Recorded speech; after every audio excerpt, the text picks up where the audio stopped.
चलिए बेटा स्टार्ट करेंगे आज एक नया चैप्टर अकाउंटिंग ऑफ डेप्रिसिएशन। बहुत बहुत बहुत बहुत यूज़फुल चैप्टर है आप जैसे चार्टर्ड अकाउंटेंट, कॉस्ट अकाउंटेंट्स के लिए। कॉस्ट अकाउंटेंट्स आए कि नहीं आए? आए, ओके। आप सबके लिए वेरी वेरी इंपॉर्टेंट चैप्टर है। आइए बेटा पहले डेप्रिसिएशन का मीनिंग सीख लें। डेप्रिसिएशन बुक वगैरह का काम अभी 10 मिनट बाद होगा, आप लोग सुनेंगे बेटा ये क्या है, क्यों पढ़ते हैं, इसका हमारे प्रोफेशन में क्या इम्पोर्टेंस है। डेप्रिसिएशन का मतलब होता है decrease in value of asset. Decrease in value of asset, जो भी आपके पास एसेट है उसका वैल्यू गिर जाता है, कम जाता है, उसे कहते हैं डेप्रिसिएशन। इसका यूज़ समझेंगे हमारे रियल लाइफ पे। बेटा प्रेरणा ट्यूटर्स का एक एग्जांपल लेते हैं। ये कोचिंग सेंटर है जिस पे बच्चों को कोचिंग दिया जाता है CA CMA वगैरह का। हम लोग का आप लोग को पढ़ाने के लिए बहुत सारा रिसोर्सेज यूज़ किए। सबसे पहले एक बिल्डिंग यूज़ किए, ये बिल्डिंग आपको दिख रहा है, तो इस बिल्डिंग का रेंट पे करते हैं। बिल्डिंग हमारा नहीं है, मेरी चलगोरी का है, मेरा नहीं है। तो मेरी चलगोरी प्रेरणा को रेंट पे दी है, प्रेरणा से रेंट लेती है, तो रेंट हमारा एक्सपेंसेस है। हम पढ़ाने के लिए आप लोग को स्टडी मैट यूज़ करते हैं, आप लोग को बुक दिया गया है, वो भी हमारा खर्चा है। आपको पढ़ाने के लिए इलेक्ट्रिसिटी भी यूज़ हो रहा है, बिजली बिल देते हैं, वो भी एक्सपेंसेस है। ऑफिस में मोबाइल भी है, 2-3 मोबाइल भी रखा गया है, इंटरनेट कनेक्शन भी लिया गया है, इसका भी खर्चा लगता है। और 10 स्टाफ है, टीम मेंबर्स है, टीम मेंबर्स को भी हम लोग पे करते हैं, वो भी खर्चा है हमारा। तो हम लोग ये जानना चाहते हैं कि आप लोगों को सर्विस देने का कॉस्ट कितना है, आप लोगों को कोचिंग करवाने का हमारा खर्चा कितना है, ये जानना चाहते हैं हम लोग। क्योंकि जब हमें पता चलेगा कि हमें कितना खर्चा लगेगा आपको पढ़ाने का, तभी तो उसमें प्रॉफिट जोड़ के कोचिंग फ़ी डिसाइड करेंगे। आप पूछते होगे फ़ी कितना है, फ़ी रात को सपने में थोड़े ना आया, बोल दो इस बार 30,000 ले लो, कभी बोल दो 50,000 ले लो। तो आपसे फ़ी चार्ज करने से पहले हम लोग आप लोगों को पढ़ाने का कॉस्ट पता करते। टीम मेंबर्स, स्टाफ यूज़ होता है उसका सैलरी, बिजली यूज़ होता है बिजली बिल, और ये बिल्डिंग यूज़ हुआ इसका रेंट। आपके लिए फर्नीचर भी यूज़ हुआ है, फर्नीचर प्रेरणा ट्यूटोरियल्स का है। आपको पढ़ाने के लिए AC यूज़ हुआ है, AC भी प्रेरणा ट्यूटोरियल्स का है। आपको पढ़ाने के लिए प्रोजेक्टर यूज़ हुआ, वो भी प्रेरणा ट्यूटोरियल्स का है। आपको पढ़ाने के लिए रिकॉर्डिंग भी किया जाता है, ये भी प्रेरणा ट्यूटोरियल्स का है। आपके लिए हमने एक लैपटॉप भी खरीदा, ये भी प्रेरणा ट्यूटोरियल्स का है। तो ये सारे एसेट्स भी यूज़ कर रहे हैं आपको पढ़ाने के लिए, तो इसका खर्चा भी तो आपसे चार्ज करना चाहिए। ये सर नो बेटा, जैसे बिजली बिल लग रहा है वो मेरा खर्चा है, आप लोग से पढ़ाने का कॉस्ट है। स्टडी मेट दिया है, वो भी आपको पढ़ाने का कॉस्ट है। इस तरह से हम लोग बहुत सारे एसेट्स यूज़ करते हैं अपने बिजनेस में, उन सब का भी तो खर्चा लगता है। अब एक AC का खर्चा 50,000 लगता है, 50,000। मैं आपको बोल ही नहीं सकता हूँ कि उस AC का 50,000 आप लोग से चार्ज करो, क्योंकि वो AC तो 10 साल यूज़ करेंगे। बोलो बेटा, तो 10 साल यूज़ करेंगे तो 50,000 रुपया में AC खरीदा, तो ये 50,000 रुपया तो आप लोग को पढ़ाने का एक साथ कॉस्ट नहीं बोल सकते, 10 साल बोलना उसको, हर एक साल 5-5 हज़ार रुपया खर्चा दिखाना, इसी को बोलते हैं डेप्रिसिएशन। क्या बोलते हैं? आपको पढ़ाने के लिए 2 लाख रुपया का फर्नीचर यूज़ किया जा रहा है, तो 2 लाख रुपया का फर्नीचर यूज़ किया जा रहा है, तो ऐसे तो नहीं बोल सकते कि आप लोग 2 लाख रुपया दे दो फर्नीचर का, क्योंकि ये फर्नीचर भी हम लोग 10 साल यूज़ करेंगे। तो ये 2 लाख रुपया का खर्चा हम लोग 10 साल बच्चों से चार्ज करेंगे, तो वो जो हर एक साल थोड़ा थोड़ा चार्ज करेंगे उसको कहते हैं डेप्रिसिएशन। क्या कहते हैं? इसको आपको पढ़ाने के लिए 50,000 का प्रोजेक्टर खरीद के लाए हैं, ऐसे तो नहीं बोल सकते कि बच्चा लोग 50,000 रुपया आप लोग प्रोजेक्टर का दे दो, क्योंकि ये प्रोजेक्टर हम 2-3 साल तो यूज करेंगे ही। तो ये 50,000 रुपया का खर्चा हमको 2-3 साल के बच्चों से लेना पड़ेगा, तो आप लोग से थोड़ा थोड़ा चार्ज करेंगे, इसी को कहते हैं डेप्रिसिएशन। सो डेप्रिसिएशन क्यों चार्ज करते हैं सर? क्योंकि हमने एसी खरीदा 50,000 पे, 10 साल बाद उसका वैल्यू 0 हो जाएगा, वैल्यू कम जाएगा, तो जो जितना वैल्यू उसका कमते जाता है हम आपसे चार्ज करते जाएंगे। ये फर्नीचर खरीद के रखा है 2 लाख में इतना सारा, हर एक साल बाद उसका वैल्यू कमते जाएगा और आपको पढ़ाने का मेरा कॉस्ट है तो वो भी आपसे चार्ज करेंगे। तो 2 लाख रुपया नहीं करेंगे, थोड़ा थोड़ा चार्ज करेंगे सबसे। तो ये डेप्रिसिएशन हमारा कॉस्ट है। तो डेप्रिसिएशन का मतलब होता है decrease in value of asset. Decrease in value of asset, आप कोई एसेट को बिजनेस में यूज करते हो तो उसका वैल्यू कमता है, तो जो वैल्यू कम जाता है उसी को आप एक्सपेंसेस दिखाओगे। एक्सपेंसेस, एसी खरीदना 50,000 रुपया का हम लोग एक्सपेंसेस नहीं दिखाते। एसी का जो वैल्यू कमेगा, यानी 10 साल में बच्चों से थोड़ा थोड़ा चार्ज करूंगा, उसी को कहते हैं एक्सपेंसेस, उसी को कहते हैं डेप्रिसिएशन। ये तो प्रेरणा ट्यूटोरियल्स का। अगर आप मैन्युफैक्चरिंग इंडस्ट्री में पेन बनाते हो तो पेन बनाने के लिए मशीन खरीदेंगे, मशीन। तो वो पेन बनाने का जब कॉस्ट जानना चाहेंगे आप, ठीक है बेटा, सिंगल बेटा, पेन बनाने का कॉस्ट जानना चाहेंगे तो पेन बनाने के लिए मटेरियल्स वगैरह लगा, लेबर लगा, सबका खर्चा प्लस करेंगे। मशीन भी तो यूज़ हुआ इसके लिए, तो मशीन का खर्चा भी थोड़ा सा जोड़ेंगे। पूरा का पूरा मशीन का खर्चा एक साथ नहीं जोड़ेंगे, थोड़ा थोड़ा चार्ज करेंगे, उसको कहते हैं डेप्रिसिएशन। सो ये है डेप्रिसिएशन। और इसका हम जैसे प्रोफेशनल्स के लाइफ पे इम्पॉर्टेंस क्या है? आप संसार में कोई भी काम करो, आप संसार में कोई भी काम करो, एसेट यूज करेंगे, एसेट यूज करेंगे तो उस एसेट्स का भी कुछ वैल्यू आपको कॉस्ट के रूप पे दिखाना है। कॉस्ट के रूप पे आप सबसे पहले किसी भी काम को करते हो तो पहले कॉस्ट पता करते हो, खर्चा कितना।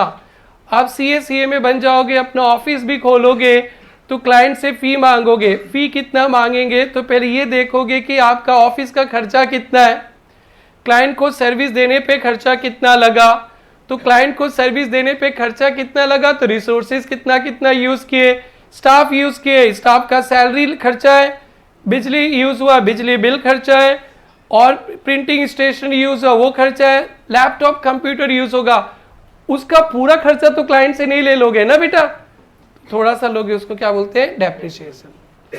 सो depreciation is required to calculate cost. यही सबसे मेन पॉइंट है, कॉस्ट।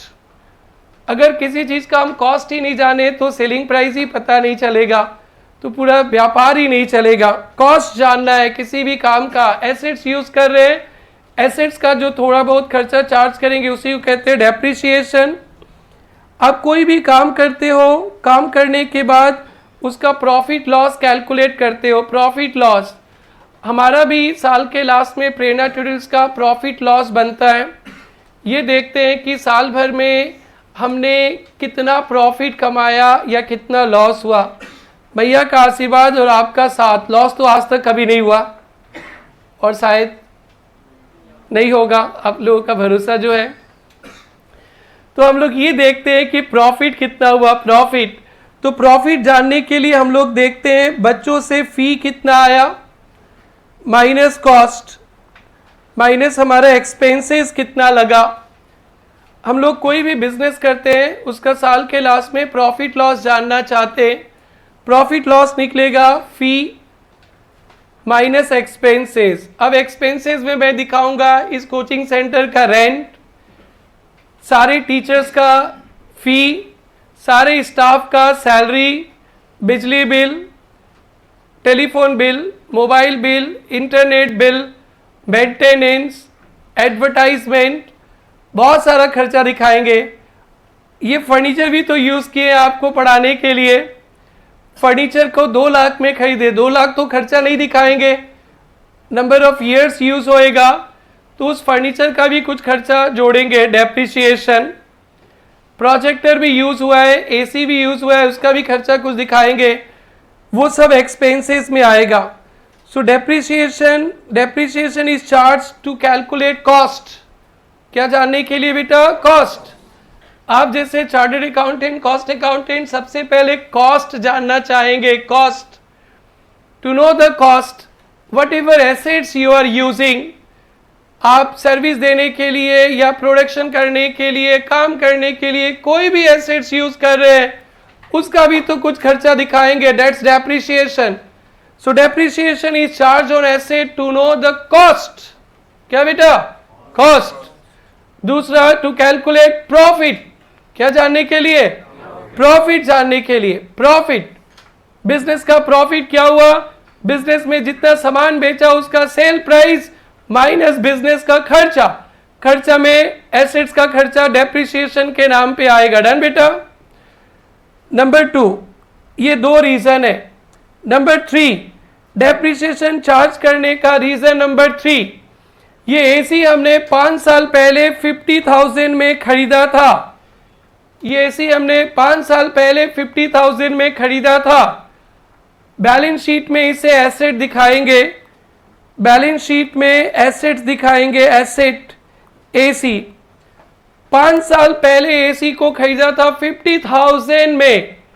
आज उसका वैल्यू अगर 50,000 दिखाए तो गलत हो जाएगा. उसका वैल्यू तो क्या होते रहता है बेटा? कमते जाता है. तो इससे डेप्रिसिएशन माइनस कर देते हैं तो 50,000 का वैल्यू कम जाएगा. तो to know the correct financial position, अगर आपका क्लाइंट बोलता है कि हम एसी 50,000 में खरीदा है, हम बैलेंस शीट में 50,000 वैल्यू दिखाएंगे, तो बबुआ वो गलत है. 5 साल पहले खरीदा हुआ एसेट्स का आज का वैल्यू तो वही नहीं रहेगा. टू एसरटेन या to know correct financial position, 50,000 rupees AC का वैल्यू दिखाना करेक्ट है न गलत है? गलत है. To show correct financial position, to show correct financial position. तो आप जैसे चार्टर्ड अकाउंटेंट, कॉस्ट अकाउंटेंट को ये 2 मेन काम करना होता है. आप जैसे चार्टर्ड अकाउंटेंट, कॉस्ट अकाउंटेंट एक पीएल अकाउंट बनाता है to know the result of the business, to know the result of the business. और आप जैसे प्रोफेशनल्स हर एक क्लाइंट के लिए बैलेंस शीट बनाएंगे. आप जैसे प्रोफेशनल्स क्लाइंट के लिए बैलेंस शीट बनाएंगे to know the financial position. Balance sheet से फाइनेंशियल पोजीशन पता चलता है और पीएल से बिजनेस का रिजल्ट पता चलता है. अगर यहाँ पे आप डेप्रिसिएशन नहीं दिखाएंगे ऑन एसेट तो आपका रिजल्ट गलत आ जाएगा. Whatever assets you are using in business, for all the assets you have to show depreciation, जिसका वैल्यू कमता है. लैंड को छोड़ के, लैंड को छोड़ के, जमीन को छोड़ के, लैंड एप्रिसिएट होता है, बाकी का furniture, AC, projector, laptop, camera, सबका वैल्यू क्या होता है? डेप्रिसिएट. तो बेटा अगर आप बिजनेस का रिजल्ट जानना चाहते हैं करेक्ट वाला, तो आप बिजनेस का सेल दिखाओगे, इनकम दिखाओगे, बिजनेस का एक्सपेंसेस दिखाएंगे. सारा एक्सपेंसेस दिखा दो ना, सैलरी, रेंट, एडवर्टाइजमेंट, इलेक्ट्रिसिटी और वगैरह वगैरह वगैरह सब. एसी का भी तो कुछ खर्चा दिखाना पड़ेगा, फर्नीचर का भी तो कुछ खर्चा दिखाना पड़ेगा. That's depreciation. So depreciation is charged with the objective that to calculate correct profit of the business, correct profit. And top of that you show asset on balance sheet के asset side पे, यहाँ पे assets दिखाते हो. अगर आप 50,000 में assets खरीदे, हमेशा 50,000 ही उसका वैल्यू दिखाओगे तो वो फाइनेंशियल पोजीशन गलत है. यहाँ से डेप्रिसिएशन माइनस करना है. तो ये 2 पॉइंट पूरा जिंदगी भर आपका साथ रहेगा, कभी छोड़ने वाला नहीं है. सेल और रिटर्न तो कभी नहीं भेजे तो नहीं भी हो सकता है. इस 2 के बिना आपका जिंदगी नहीं है. मैंने you cannot survive without this 2 points, मतलब इसके बिना नहीं सर्वाइव हो सकते. आपके प्रोफेशन में हर पल चाहिए. सो depreciation is decrease in value of asset. Depreciation is charged due to following reason. If you want to know correct profit loss of the business, you have to charge correct depreciation. कितने सारे गलती होंगे देखना आपको foundations पे, inter पे, final पे, only for depreciation. And financial position भी आप जैसे चार्टर्ड अकाउंटेंट्स अपने क्लाइंट का दिखाते थ्रू बैलेंस शीट, तो इसके लिए भी डेप्रिसिएशन चाहिए। तो डेप्रिसिएशन चार्ज करने का 3 ऑब्जेक्टिव बता दिया। To calculate cost, to calculate profit और loss of the business, to know correct financial position. 4 number का थ्योरी आता है ये बेटा, 4 पॉइंट है। फर्स्ट समझ गया क्या बेटा? कॉस्ट। आपको पढ़ाने में फर्नीचर यूज किया, फर्नीचर का भी कुछ खर्चा आप लोग के साथ दिखाना पड़ेगा। आपको पढ़ाने के लिए एसी यूज किया, एसी का भी कुछ खर्चा दिखाना पड़ेगा। वो कितना कुछ दिखाना पड़ेगा, दैट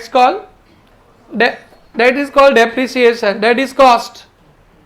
तो कॉस्ट जानना है, बोलना है बेटा आप लोग को। 4 थ्योरी याद कराएंगे, फिर हम लोग घुसेंगे प्रैक्टिकल में। दे दे। कॉस्ट जानना है, profit loss, financial position, then बेटा। और एक लास्ट वाला बात जो बोले ध्यान से सुनेंगे बेटा। आप लोग को पढ़ाने के लिए इंस्टीट्यूट में हम लोग सैलरी देते। सैलरी कितने सारे स्टाफ है, 10 टीम मेंबर इतना छोटा सा सेंटर पे, प्लस 3-4 फैकल्टीज है। तो सैलरी देते स्टाफ को, फैकल्टी को फी देते। ये हमारा एक्सपेंसेस है, उनके बैंक अकाउंट में पैसा चला जाता है ना। आपको पढ़ाने के लिए बुक देते हैं बेटा, बुक भी हम लोग जहाँ से प्रिंटिंग करते हैं पैसा चला जाता है। इलेक्ट्रिसिटी बेटा, बिजली भी यूज करते हैं, वो भी बिल लगता है, पैसा चला जाता है।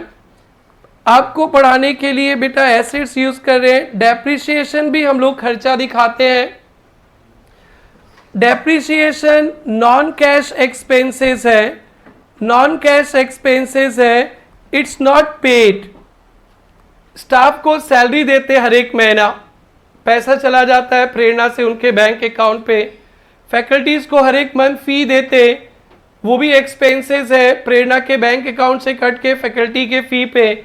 बिजली बिल हर एक महीना देते, तो अभी बिजली गुल मीटर चालू हो जाएगा, तो इलेक्ट्रिसिटी बिल देते, वो भी पैसा जाता है।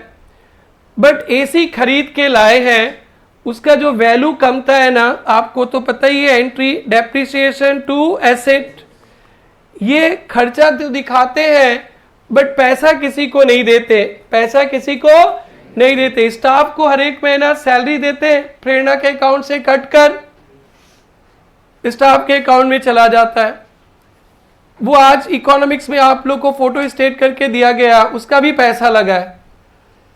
बट एसी यूज कर रहे, एसी तो खरीदते समय पैसा दे दिया था, हर एक साल उसका वैल्यू कमेगा, तो वो पैसा हमारा आउटसाइड नहीं जाता है। तो बेटा लाइफ टाइम याद रखना, डेप्रिसिएशन नॉन कैश एक्सपेंसेस है। क्या है? Non cash expenses. इसके लिए पैसे नहीं जाते हैं, पैसे नहीं जाते। खर्चा तो दिखाते हैं बट पैसा अपने बिजनेस में ही रह जाता है। तो वो पैसा इकट्ठा होते रहता है, एक्यूमुलेटेड होते रहता है। जब ये एसी बुढ़ा हो जाएगा, ये एसी काम नहीं करेगा, तो क्या इसी के गम में जिंदगी में रोते रहेंगे?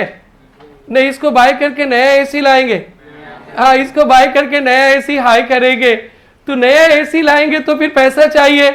हम गरीब के पास इतना पैसा फिर से कहां से आएगा? तो डेप्रिसिएशन, ट्यूशन फीस है, ओके।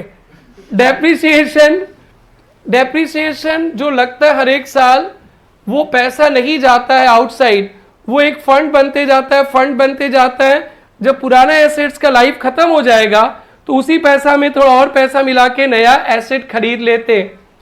इसको बोलते it provide fund for replacement of asset, it create fund for replacement of asset. Depreciation non cash expenses है, आप खर्चा कर रहे हो बट किसी को पैसा नहीं देते हो, तो वो खर्चा दिखा रहे हो, पैसा नहीं जा रहा है, तो वो पैसा इकट्ठा होते रहता है। इस तरह से आपके बिजनेस में एक फंड बन जाता है। सो डेट 10 साल बाद उस एसी का लाइफ खत्म हो जाएगा, तो आपको बहुत सारा पैसा चाहिए एसी खरीदने के लिए। और आप तो बहुत अमीर है, हमारे पास उतना पैसा नहीं है, हम कहाँ से पैसा लाएंगे? तो ये फंड एक्यूमुलेट करके फिर नया सा एसी खरीद लेते। It provide fund for replacement of asset. आज के क्लास का ये 4 थ्योरी अब कभी नहीं भूलना है, 10 दिन नहीं भूलना है। वाई कॉस्ट जानना है, प्रॉफिट लॉस जानना है, फाइनेंशियल पोजीशन जानना है। Fund, it provide fund for replacement of asset. कैसे फंड होता है? सैलरी वाला खर्चा पैसा गया, इलेक्ट्रिसिटी वाला पैसा गया, फैकल्टी फी वाला पैसा गया, गया ना, बिजली वाला पैसा गया, स्टडी मेट वाला पैसा गया, डेप्रिसिएशन वाला पैसा, ओए कोई बोल दिया गया, गधा किधर गया, कहां गया, उस साइड गया सिर्फ फ्लो में बोल दिया। डेप्रिसिएशन वाला पैसा नहीं गया, तो बाकी का खर्चा दिखा रहे हो पैसा गया गया गया, डेप्रिसिएशन दिखा रहे हो पैसा नहीं गया। तो डेप्रिसिएशन एक खर्चा है नॉन कैश, ट्रू फॉल्स के लिए हिट लिस्ट है। It provide fund for replacement of asset. बोलो बेटा, why depreciation should be provided? To calculate cost, profit loss, financial position, fund for replacement. How it create fund? How it create funds? It's a non-cash expenses. Like say salary गया, क्या गया? What गया?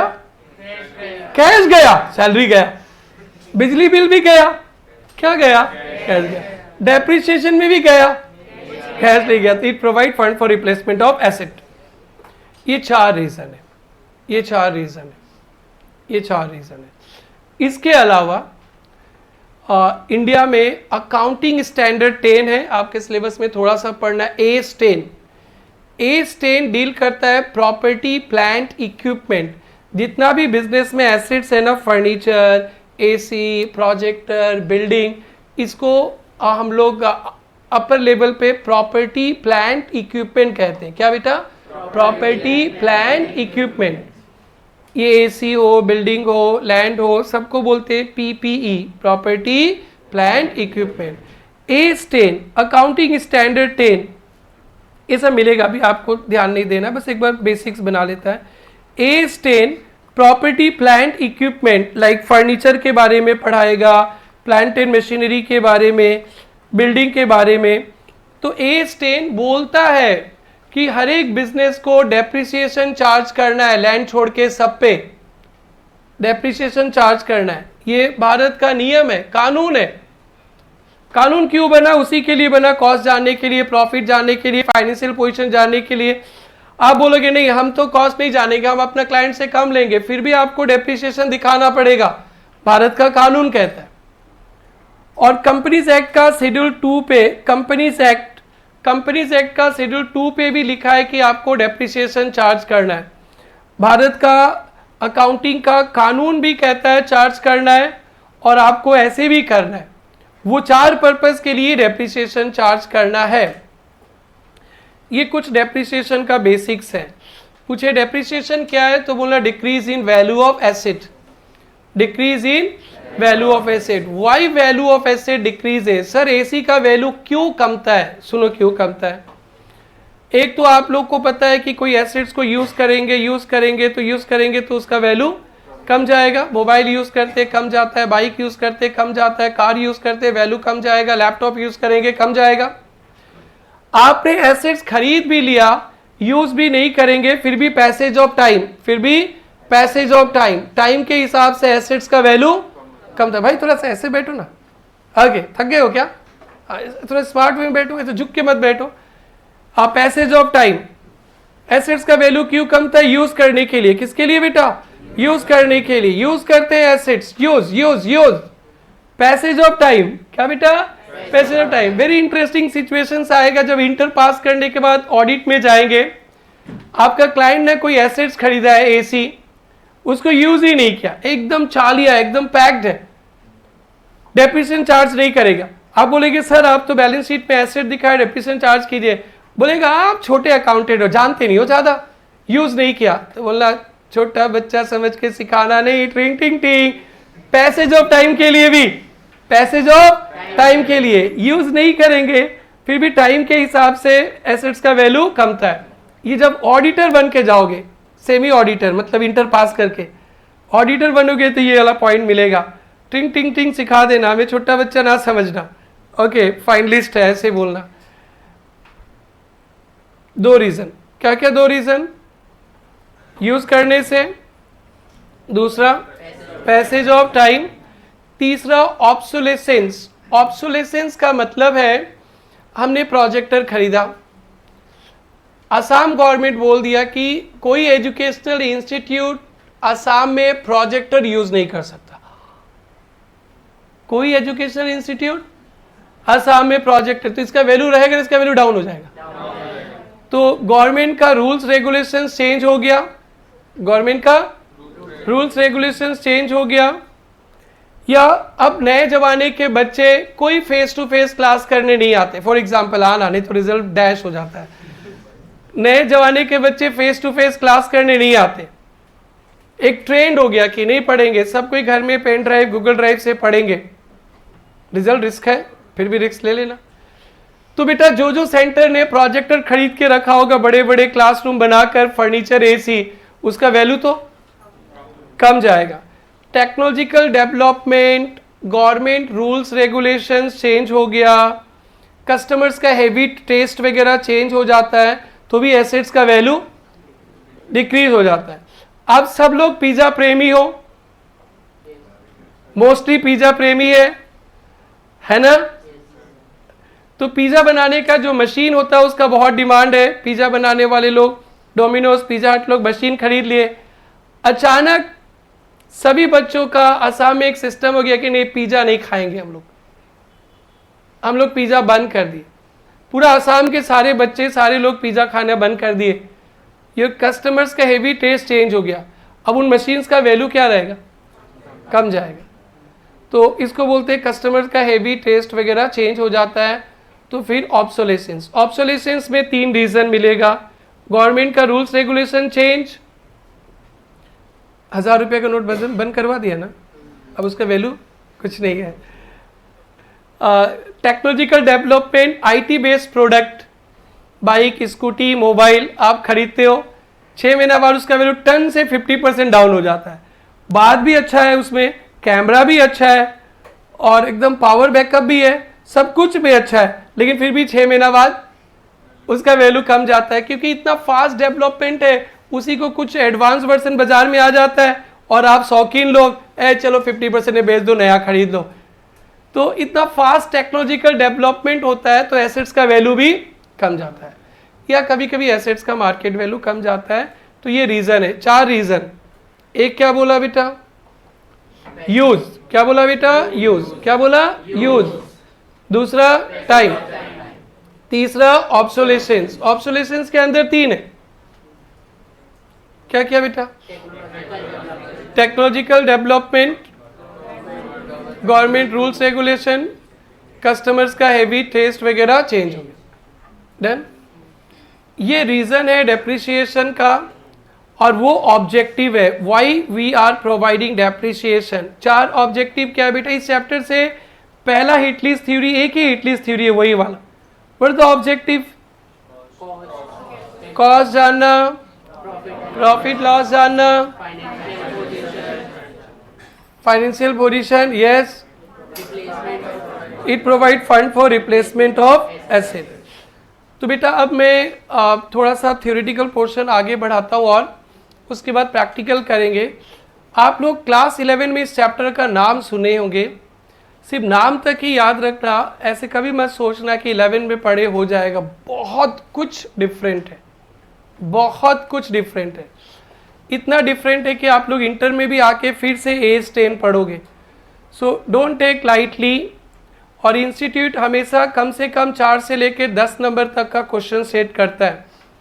तो बेटा आपका अच्छा है, BRS 10 आता है, ये 10, सेल और रिटर्न 5, टन आपका मार्कशीट का नंबर बढ़ रहा है आगे। तो बेटा इसके बाद मैं नया चैप्टर पढ़ाऊंगा इन्वेंट्री वैल्यूएशन, फिर पढ़ाऊंगा बिल्स, फिर पढ़ाऊंगा रेक्टिफिकेशन। इतना ही कर लेगा तो 40 नंबर तो डन, कहीं नहीं जाने वाला है। आओ बेटा पढ़े, अब हम लोग चलते हैं बुक पे। आइए बेटा, एकदम pure theoretical part. Page number क्या है बेटा? 74।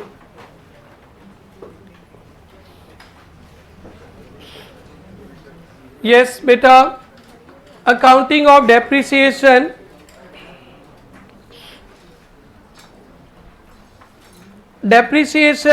depreciation is systematic allocation of depreciable amount of asset over its useful life.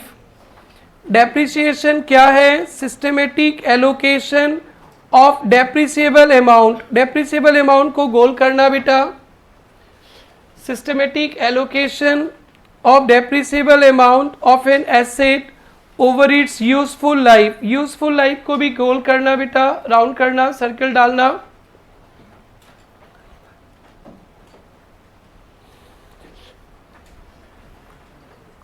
Example के तौर पे देखो, एक फर्नीचर खरीदा 10,000 रुपीज़ का और हम लोग एक्सपेक्ट करें इसका लाइफ 10 ईयर्स है. फर्नीचर खरीदा 10,000 का, एक्सपेक्ट करें इसका लाइफ 10 ईयर्स है, तो 10,000 रुपीज़ का फर्नीचर खरीदा 10 ईयर्स चलेगा, तो हर एक साल 1,000 रुपया, हर एक साल 1,000 रुपया हम लोग एक्सपेंसेस दिखाएंगे डेप्रिसिएशन के नाम पे. इसको बोलते हैं सिस्टमेटिक एलोकेशन. हर एक साल 1,000 रुपया दिखाएंगे over useful life of asset. Assets का जो यूजफुल लाइफ है 10 साल, तो हर एक साल 1,000 रुपया डेप्रिसिएशन दिखाएंगे. इतना तक तो हम लोग 11 पे भी सुन के आते हैं. बहुत कुछ नया, एक जस्ट हिंट मैं दे रहा हूँ आप लोगों को. हम लोगों ने सोचा फर्नीचर खरीदा 10 साल चलेगा, तो हर एक साल 1,000 दिखा रहे. चलो 3 साल फर्नीचर चल गया, और कितना साल बाकी है? 7 साल. बट ये भाई लोग ने इतनी बुरी तरह से फर्नीचर यूज किया, अब 5 साल ही चलने वाला है. कितना years?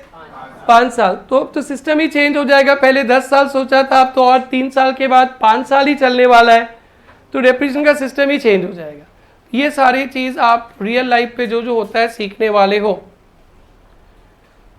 So depreciation is systematic allocation of depreciable amount of asset over its useful life. तो हम लोग सीखेंगे what is depreciable amount, what is useful life थोड़ा देर बाद में. सो पहले सीखते हैं कि क्यों डेप्रिसिएशन अराइज हुआ, क्यों हर एक साल 1,000 रुपया दिखा रहे हो. तो डेप्रिसिएशन का 4 रीजंस बता दिए थे ना. क्या क्या 4 रीजंस बताए थे? यूज करने के कारण, उसको बोलता है wear and tear due to use in business. दूसरा क्या बोले थे? पैसेज ऑफ टाइम, उसको बोलते हैं फ्लक्शन ऑफ टाइम. ब्रैकेट में लिख लेना passage of time. Passage of time when not being used, even asset not used, assets का वैल्यू कमेगा. एसेट्स यूज नहीं भी करने से एसेट्स का वैल्यू कमेगा. क्यों कमेगा? टाइम के हिसाब से. Obsolescence due to technological and other changes, तो लिख लेना government rules regulation,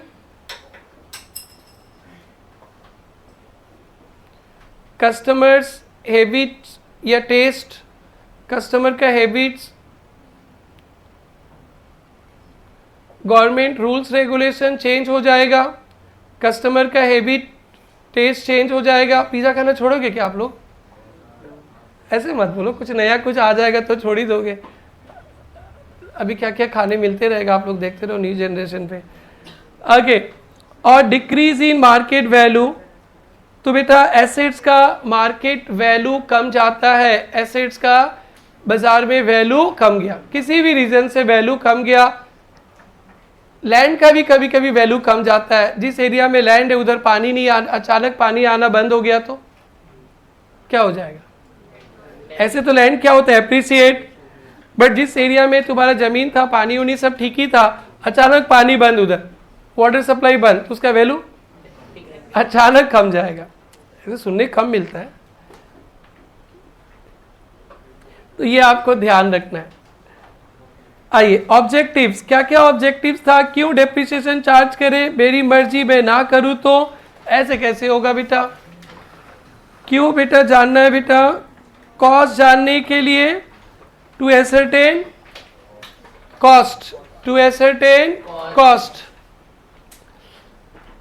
to correct income measurement, correct income. To ascertain correct profit loss, लिख लो, to ascertain correct profit loss, correct income measurement मतलब to ascertain correct profit loss, to ascertain correct profit loss. Done. To ascertain true financial position, to ascertain true financial position, to ascertain true financial position, to ascertain true financial position, funds for replacement. यहीं पे लिख लेना, depreciation is a non cash expenses, depreciation non cash expenses है, depreciation non cash expenses है, expenses दिखाते पैसा नहीं जाता है, फंड्स बनते जाता है। डन बेटा। तो बेटा ये सारे पॉइंट्स आपको ध्यान रखना है। हम लोग आगे चलकर पढ़ेंगे भी प्रॉपर्टी प्लांट इक्विपमेंट क्या होता है, AS10 क्या बताया है। तो बेटा अभी आप लोग को सिखाया कि डेप्रिसिएशन का क्या इम्पोर्टेंस है व्यापार में, फाइनेंशियल स्टेटमेंट पे। दो इम्पोर्टेंस ध्यान रखना, एक आप बिजनेस का, किसी भी बिजनेस का profit loss, correct profit loss जानना चाहते हैं तो वहाँ पे एसेट्स का कुछ ना कुछ खर्चा दिखाना पड़ेगा, डेप्रिसिएशन। आप अगर किसी भी बिजनेस का करेक्ट फाइनेंशियल पोजीशन जानना चाहते हैं तो उस एसेट्स का डेप्रिसिएशन दिखाना ही पड़ेगा। अब आपके दिमाग में सेट हो गया कि इसका हमारी ज़िंदगी में क्या इम्पोर्टेंस है। मतलब ये नहीं तो आपका सारा बना बनाया फाइनेंशियल स्टेटमेंट वो रद्दी के भाव में जाएगा, कोई उसको कोई वैल्यू ही नहीं देगा। It's too important. तो अब हम लोग समझ गए कि इसका हमारी ज़िंदगी में क्या यूज़ है। अब हम लोग सीखेंगे how depreciation is calculated. Fine, आइए। तो बेटा डेप्रिसिएशन लिखना मत, सब लिखा हुआ है। डेप्रिसिएशन इज लिखना मत बेटा, allocation of depreciable amount, depreciable amount over useful life. तो डेप्रिसिएशन मैं भी बुक में दिखा दूंगा। डेप्रिसिएशन क्या है, एसेट्स का जो डेप्रिसिएबल अमाउंट है, depreciable amount you are going to learn now, depreciable amount को ओवर इट्स यूजफुल लाइफ में दिखा देना। ऐसे एग्जाम्पल, मैंने फर्नीचर खरीद लिया 10,000 पे और लाइफ है 10 साल, तो हर एक साल डेप्रिसिएशन कितना दिखाएंगे, 1000। इस 10,000 को बोलते हैं डेप्रिसिएबल अमाउंट और 10 को बोलते हैं यूजफुल लाइफ। 10,000 को बोलते हैं डेप्रिसिएबल अमाउंट और 10 को बोलते हैं यूजफुल लाइफ। ये कॉमन सेंस पे। अब टेक्निकल सेंस पे क्या होता है डेप्रिसिएबल अमाउंट। बेटा ये सबसे बड़ा काम आज सीख के जाओगे। डेप्रिसिएबल अमाउंट क्या होता है, किसी भी एसेट्स का कॉस्ट, किसी भी एसेट्स को खरीदते हैं ना तो उसका कॉस्ट लगता है, कॉस्ट, उससे scrap value, scrap value minus करने से डेप्रिसिएबल अमाउंट बनता है। लाइक ये एसी को हमने खरीदा है 50,000 पे, तो हमारा कॉस्ट हो गया कितना बेटा, 50,000। जब एसी का लाइफ खत्म हो जाएगा 10 साल बाद, उस एसी को निकालेंगे और केजी के भाव में एज ए स्क्रैप बेचेंगे तो उसमें कॉपर वगैरह है, थोड़ा सा पैसा भी मिल जाता है, 1-2 हज़ार रुपया तो मिल ही जाएगा, 1-2 हज़ार रुपया तो मिल ही जाएगा। तो जब आप कभी एसेट्स को खरीदते हैं कॉस्ट लगता है, जब एसेट्स का लाइफ खत्म हो जाता है उसे एज स्क्रैप बेचोगे, केजी के भाव में भी बेचोगे तो कुछ पैसा मिलेगा, उसको बोलते हैं स्क्रैप वैल्यू। क्या बोलते हैं, स्क्रैप वैल्यू। देखिए सपोज इस एसी को हमने खरीदा 52,000 पे, तो मेरा कॉस्ट हो गया कितना बेटा, 52। और अंदाज लगा रहे, एस्टिमेशन कर रहे कि एसी को बेचेंगे, पहले भी पुराना एसी को बेचा था तो 2,000 मिला था, अब इस एसी को भी बेचेंगे तो 2,000 रुपया मिल ही जाएगा मेरे को जब इसका लाइफ खत्म होगा। तो बेटा मेरा 52,000 का एसेट्स था, 2,000 रुपया तो वापस मिल ही जाएगा बेचकर, तो मेरा अल्टीमेटली कितना एक्सपेंसेस हो गया? 50,000. This 50,000 is called depreciable amount. अगर इसमें थोड़ा भी गलती किए तो आपका फाउंडेशन खराब, इंटर खराब, फाइनल खराब, आपका पूरा प्रोफेशन खराब, आपका पूरा प्रोफेशन खराब हो जाएगा.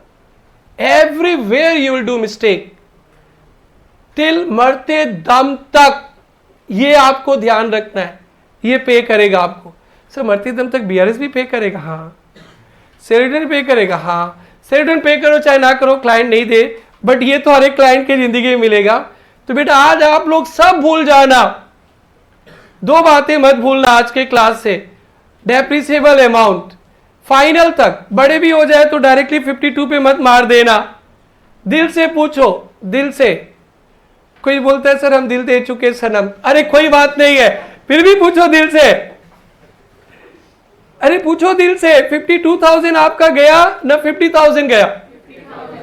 52,000 गया था. 2,000 तो वापस मिल जाएगा. तो दिल से रे जो रखा है अपने पास, बोलो तो सही. कोई नहीं रखा ईश्वर. अरे सारे बांट दिए तुम लोग कितनी छोटी सी उम्र में. बेटा मैं तो बड़ा दिल से पढ़ाता हूं. अब कैसे होगा, आप लोग दिल रखे ही नहीं हो, मैं तो पूरा होलसेल में रखा हूं. बोलो बेटा नेक्स्ट क्लास में आना तो लेकर आना. सर इकोनॉमिक्स क्लास में दिल दे दिया. बेटा थोड़ा अकाउंट्स के लिए भी दिल रखो. रख लिया.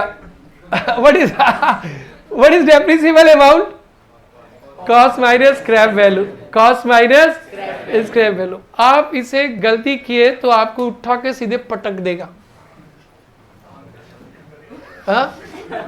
WWF मैंने रिंग से बाहर, सारा रॉन्ग हो जाएगा बेटा. एकदम मजाक में नहीं लेना इसको. What is depreciable amount? Cost minus scrap value. Cost minus scrap value. कभी भी डेप्रिसिएशन चार्ज करेंगे कॉस्ट पे नहीं, व्हाट इज कॉस्ट भी पढ़ाएंगे. ये सब आप लोग जितना मैं बोल रहा हूं ना, सब रियल लाइफ पे काम आएगा. एकदम जब रियल लाइफ पे जब काम करोगे, रियल लाइफ पे सच्ची वाला, सब कुछ काम आएगा. अभी तो रेडीमेड है, चलो कोई बात नहीं है. सो 2 पॉइंट समझाने वाला हूं, उसके बाद बुक में आऊंगा, एग्जाम्पल कराऊंगा. Depreciation is allocation of depreciable amount. Depreciable amount क्या बोलते हैं बेटा? Cost minus scrap value. Very good. Scrap value नहीं है. 52,000 में एसी खरीदा, कुछ नहीं मिलेगा, खत्म होगा तो उठा के फेंक देंगे. तो फिर हमारा डेप्रिसिएबल अमाउंट क्या हो गया? 52. सो आपका 52,000 का इसके एसी के कारण गया, तो 52,000 को आप डेप्रिसिएशन के रूप में दिखाएंगे. अगर 2,000 रुपया मिल जा रहा है तो 50,000. और एक term over is useful life. इसके बाद सीधे हम लोग मेथड्स ऑफ डेप्रिसिएशन पे आएंगे. Useful life. बेटा आज तक हम लोग एक यूजफुल लाइफ सुने हैं. ये प्रोजेक्टर 3 साल चलेगा, ये एसी 5 साल 10 साल चलेगा, ये फर्नीचर 10 साल चलेगा. ऐसे ही साल साल साल साल साल साल ही सुने हो, ईयर्स. यूजफुल लाइफ एसेट्स का 2 होता है बेटा. फिर आज के क्लास का इंपॉर्टेंट टेक्निकल पॉइंट.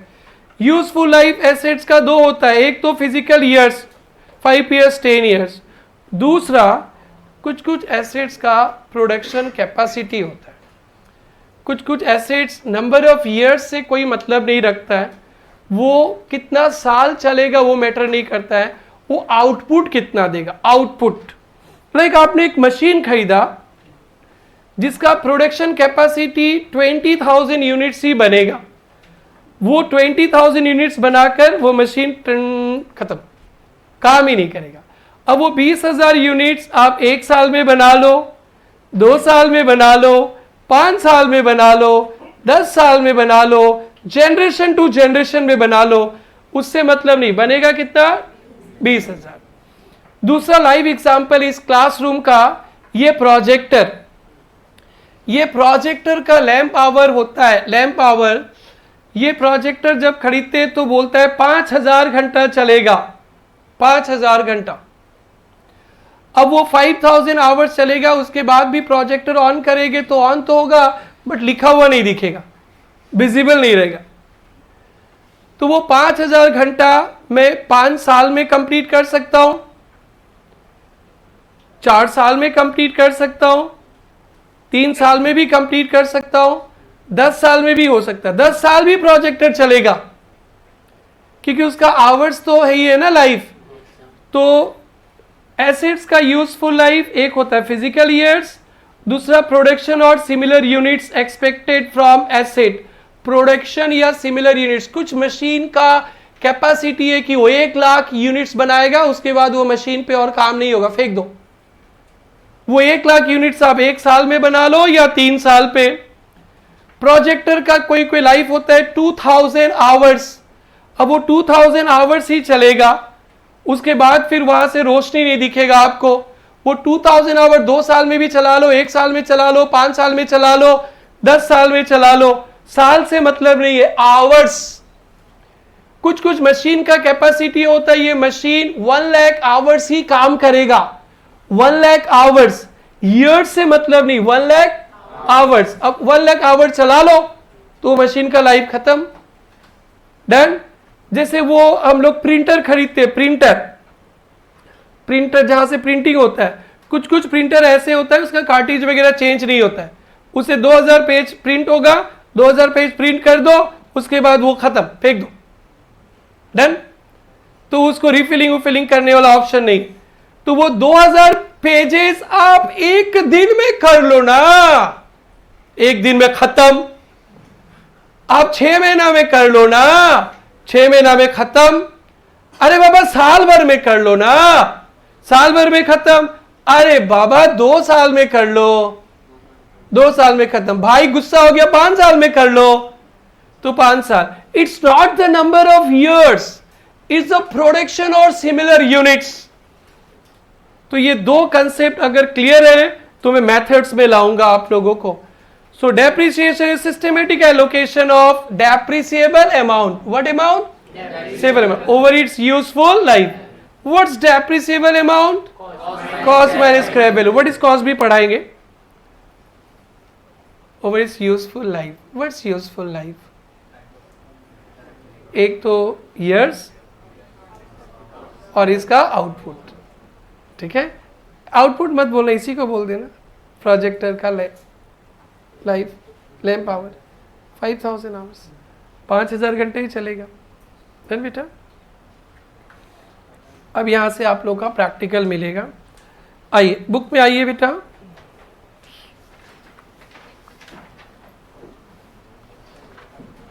आवाज नहीं बेटा। अकाउंटिंग फॉर डेप्रिसिएशन क्यों चाहिए? A10 भी कहता है, लिख लेना A10, schedule 2 of companies act 2 जगह आपको डंडा मारेगा कि आपको डेप्रिसिएशन चार्ज करना ही है। A10 accounting standard 10 true false में आ सकता है। A10 अकाउंटिंग स्टैंडर्ड 10, दूसरा शेड्यूल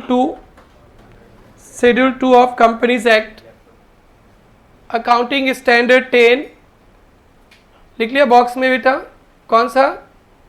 अकाउंटिंग स्टैंडर्ड 10 पे भी लिखा है डेप्रिसिएशन चार्ज करना है, और शेड्यूल 2 ऑफ कंपनीज एक्ट पे भी लिखा है, मतलब आप, और इनकम टैक्स में भी लिखा है, मतलब आपको कोई नहीं छोड़ेगा। डेप्रिसिएशन के बिना बोलेंगे नहीं, डेप्रिसिएशन के बिना जिंदगी जिए, आपको इंडिया छोड़ के श्रीलंका जाना पड़ेगा, और जो हाल है वहां का। आगे please let's start beta. Depreciation is systematic allocation of depreciable amount of asset over its useful life. What is depreciable amount? ये लिखना cost minus scrap value. Depreciable amount is equal to cost minus scrap value. बेटा हर एक बच्चा ध्यान रखना, आप लोग इसको कभी नहीं भूलना। आप इसे भूलोगे तो ये आपको जीने नहीं देगा। Depreciation is charged on depreciable amount. Depreciable amount is equal to cost minus scrap value. आपने एसी खरीदा 52,000 पे, एसी का लाइफ खत्म होने के बाद 2000 मिल जाएगा, तो एसी पे आपका 50,000 ही गया। Cost minus scrap value. यहीं पे एग्जाम्पल लिखेंगे बेटा, यहीं पे एग्जाम्पल लिखेंगे। Cost 52,000, cost 52,000, scrap value 2,000, cost 52,000, scrap value 2,000। What is depreciable amount? 50,000। Depreciable amount 50,000।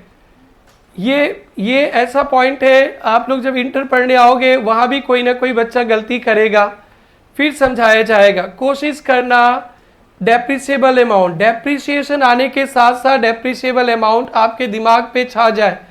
अभी तो 10 दिन चलेगा चैप्टर, तो 10 दिन में बोलूँगा, बट आपको एकदम रट लेना ये point. Over its useful life, 50,000 लिख दिया answer. Over its useful life, sir useful life क्या है? सर सुना था क्लास 11 पे 5 साल 10 साल, वो भी है। और सर अभी दिखाया ये जो प्रोजेक्टर है ना सर, जब तक हम लोग इंटर पढ़ेंगे ये प्रोजेक्टर स्वाहा। 1 साल पहले खरीदे थे, तो अभी दूसरा साल चल रहा है, नेक्स्ट ईयर इंटर आओगे तो फिर ये प्रोजेक्टर खत्म। जब पढ़ते पढ़ते प्रोजेक्टर ब्लास्ट हो जाएगा, बोला सर इसका लाइफ खत्म। तो ये प्रोजेक्टर का लाइफ 3000 आवर्स है, 2000 आवर्स है। तो अगर मैं 3 साल में ख़त्म कर लेता हूँ तो इसका 3 साल में इसका लाइफ ख़त्म। So useful life is production, एक तो फिजिकल ईयर्स भी है और दूसरा प्रोडक्शन और सिमिलर यूनिट्स। और क्या याद रखेंगे? प्रोजेक्टर का आवर्स, प्रोजेक्टर का लाइफ 5000 आवर्स। बस ये आप लोग फाउंडेशन में याद रखना, ये इंटर में याद रखना, फाइनल तक याद रखना, और उसके बाद CA में बनने के बाद भूल जाओ, अपने हिसाब से कर लेना।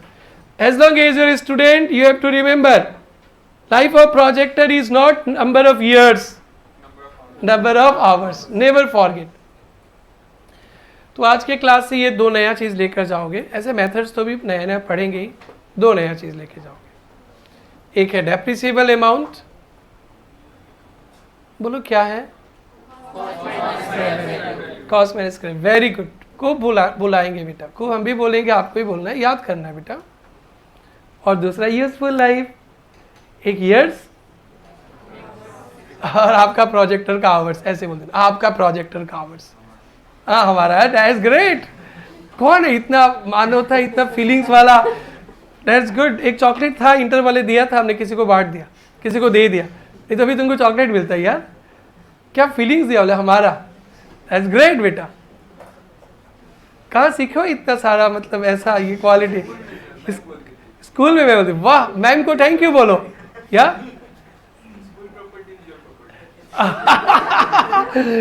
स्कूल प्रॉपर्टी से प्रॉपर्टी ठीक है, बट उसको लेके घर जाने वाला प्रॉपर्टी बदल रहा। School property is your property. हाँ बहुत जगह लिखा रहता है, कृपया अपने ही समझ के अच्छा से रखिए, उठा के मत ले जाइए घर पे। मैम को थैंक यू बोलना, मैम का नाम नहीं पूछेंगे बट थैंक यू बोलना। हाँ अच्छी मैम, अच्छी। आप लोग के मैम ने ऐसा कुछ नहीं सिखाया, ऐसे में दूसरों का प्रॉपर्टी किक मारो। आप लोग के मैम कुछ नहीं सिखाती है, कुछ नहीं सिखाया ऐसा मैम ने। हाँ चलो, यानी आप लोग क्लास 10 11 तक जो पढ़े सब डैश हो गया आप लोग का। वो देखो कितना संभाल के रखा है, सिर्फ मैम का ही बोला हो, बात संभाल के रखा ना, सर का भी रखे हो। और तुम लोग के मैम ही मैम थे क्या? और प्रिंसिपल मैम सिखाती थी, ठीक है ठीक है। तो प्रिंसिपल मैम का बात याद रहता है ना। अच्छा है, चलो पढ़ाई करें बेटा। लाइफ यूजफुल लाइफ बोलो ना बेटा। और थर्ड बेंच डोंट टॉक। मैं खुद ही इतना बात करने वाला इंसान हूँ, आप मेरे से बात करो ना। आप लोग मेरे सामने किसी और से बात करोगे, मेरे को बर्दाश्त ही नहीं होता है। टॉक टू मी ना। ओके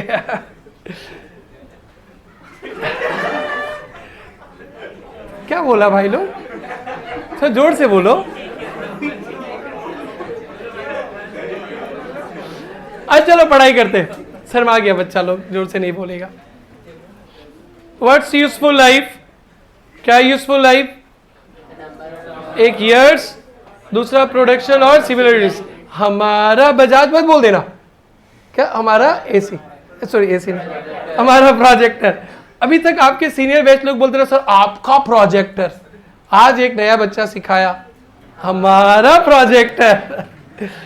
सो इंटर तक मेरे साथ रहेंगे बहुत सारे बच्चे, फिर से A10 आएगा तो फिर से बोलना हमारा प्रोजेक्टर। क्या है हमारा प्रोजेक्टर में खास? 5000। ओके बेटा, ये लाइन जो 3 लाइन है ना, लर्न इट। ये line, useful life of an asset is period. Period कितना साल चलेगा उसको बोलते हैं पीरियड। 5 years 10 years लिख लो पीरियड के सामने, जो आप जानते हो। Over which asset is expected to be available for use by an entity, मतलब कितना साल कितना साल आप एसेट्स को यूज करेंगे। AC 10 साल, फर्नीचर 10 साल, ठीक है सिमरन? ओके। और उसके बाद नया है, और द नंबर ऑफ प्रोडक्शन और similar units, number of production और similar units expected to be obtain from asset. Number of production और सिमिलर यूनिट्स, आज जो मेथड सिखाऊंगा ना, जो आप 11 में पढ़ के आए वो नहीं सिखाएंगे। आज मैं 3 नए मेथड सिखाऊंगा जो इस पॉइंट को हिट करने वाला है। स्ट्रेट लाइन और रिटेन डाउन वैल्यू हम लोग नेक्स्ट क्लास सीखेंगे, कल सीखेंगे। आज नया सेकेंड पॉइंट पे। तो बेटा नंबर ऑफ प्रोडक्शन और सिमिलर यूनिट्स में एग्जाम्पल क्या है बेटा? हमारा प्रोजेक्टर, हमारा प्रोजेक्टर। गुड बेटा, लिख लो 5000 लैम्प पावर 5000 10। ओके, किसका प्रोजेक्टर बेटी? हमारा। देखो आपके सीनियर्स लोग आपका प्रोजेक्टर बोलते थे, 21 साल आपका प्रोजेक्टर सुना। आप लोग तो एकदम एक्सेप्शनल हो, आपके सबके प्रिंसिपल में बहुत अच्छी से नॉलेज देती है और लाइफ टाइम याद रखता है। वेरी गुड, हो गया।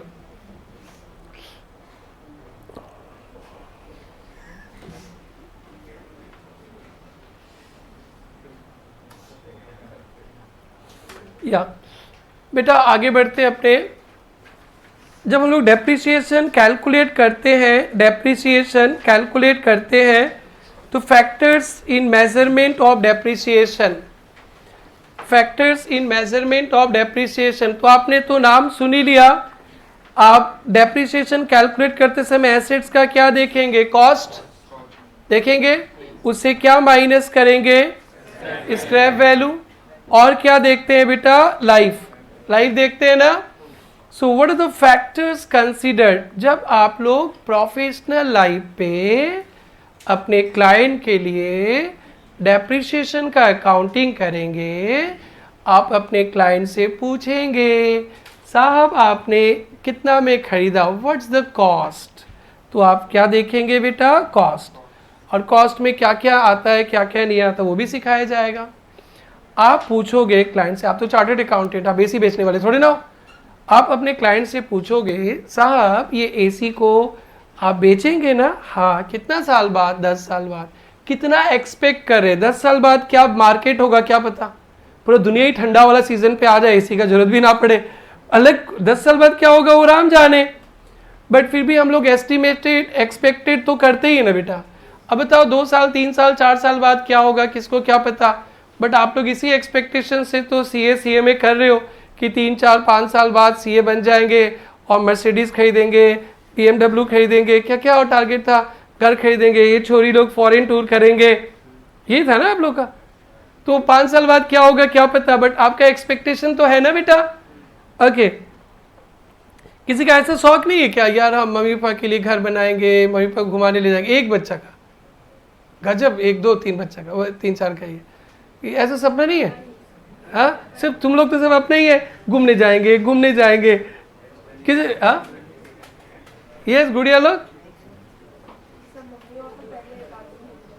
भाई बोलना चाहिए ना, पहले मम्मी पापा को भेजेंगे फिर बाद में पैसे बोलिए फॉरेन जाएंगे। बेटा जिनका नहीं है हाथ जोड़ते हैं बेटा, सबका सपना होना चाहिए अपना पैसा से मम्मी पापा के लिए घर खरीदेंगे। मम्मी पापा घर है फिर भी खरीदेंगे, मम्मी पापा जाएंगे नहीं। मेरा एक्सपीरियंस है, हमने यहाँ पे घर खरीदा, एक घर खरीदा हमारे साथ रहो, नहीं रहेंगे। हम सोचा दूसरा घर खरीद ले, आप अकेले रहो, यहाँ भी नहीं रहेंगे। गांव छोड़ के जाने का नाम ही नहीं लेते। मम्मी पापा तो रहने वाले है ही नहीं, चाहे आप कुछ भी कर लो। मैं नहीं रहते नॉर्मली, बट आप कोशिश करना मम्मी पापा को लाने के लिए। तो सबसे बड़ा यही टारगेट रखो बेटा, मम्मी पापा को खुश रखेंगे, बहुत प्यार देंगे, फॉरेन टूर कराएंगे उनको, उनके उंगली पकड़ के ले जाएंगे, वैष्णो धाम ले जाएंगे, केदारनाथ ले जाएंगे, वैष्णो देवी ले जाएंगे। मैं ले गया था इसलिए बोलता हूँ मैं। अरे और उधर है ना बेटा, और उधर है ना यूपी की साइड में, राम मंदिर ले जाएंगे, अभी तो नया ट्रेंडी है। और कहाँ ले जाओगे?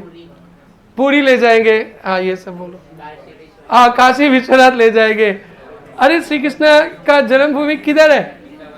हाँ वृंदावन ले जाएंगे। मैं ये सब जगह लेके गया इसलिए बोलता हूँ, और बहुत अच्छा लगता है मम्मी पापा को देखकर। मतलब आप ले जाओ, आप अपने कमाई पे मम्मी पापा को ऐश मतलब आराम दो, उस जगह बड़ा अच्छा लगता है। गोवा ले जाएंगे, मैंने तो गोवा भी जा सकते क्या, फॉरेन ले जाएंगे, मम्मी पापा अच्छे अच्छे ड्रेसेस खरीदेंगे, मम्मी पापा का पर्सनल कार देंगे। ये सब नहीं है क्या? हाँ ड्राइवर तो रहेगा ही साथ में, ये सब है ना। तो आप लोग आउटडेटेड है, मेरे तरह ही हो। मैं भी हमेशा ये सोचते रहता हूँ, चल गोरी के लिए बाद में सोचना, ठीक है? पहले ऐसे मत बोला कि शादी करके घूमने जाएंगे उधर, वो तो कर रही, बट वैसे मत करना, वो तो शादी के पहले से घूमने चले जाते हैं, वो सब तो अलग बात है भाई लोग।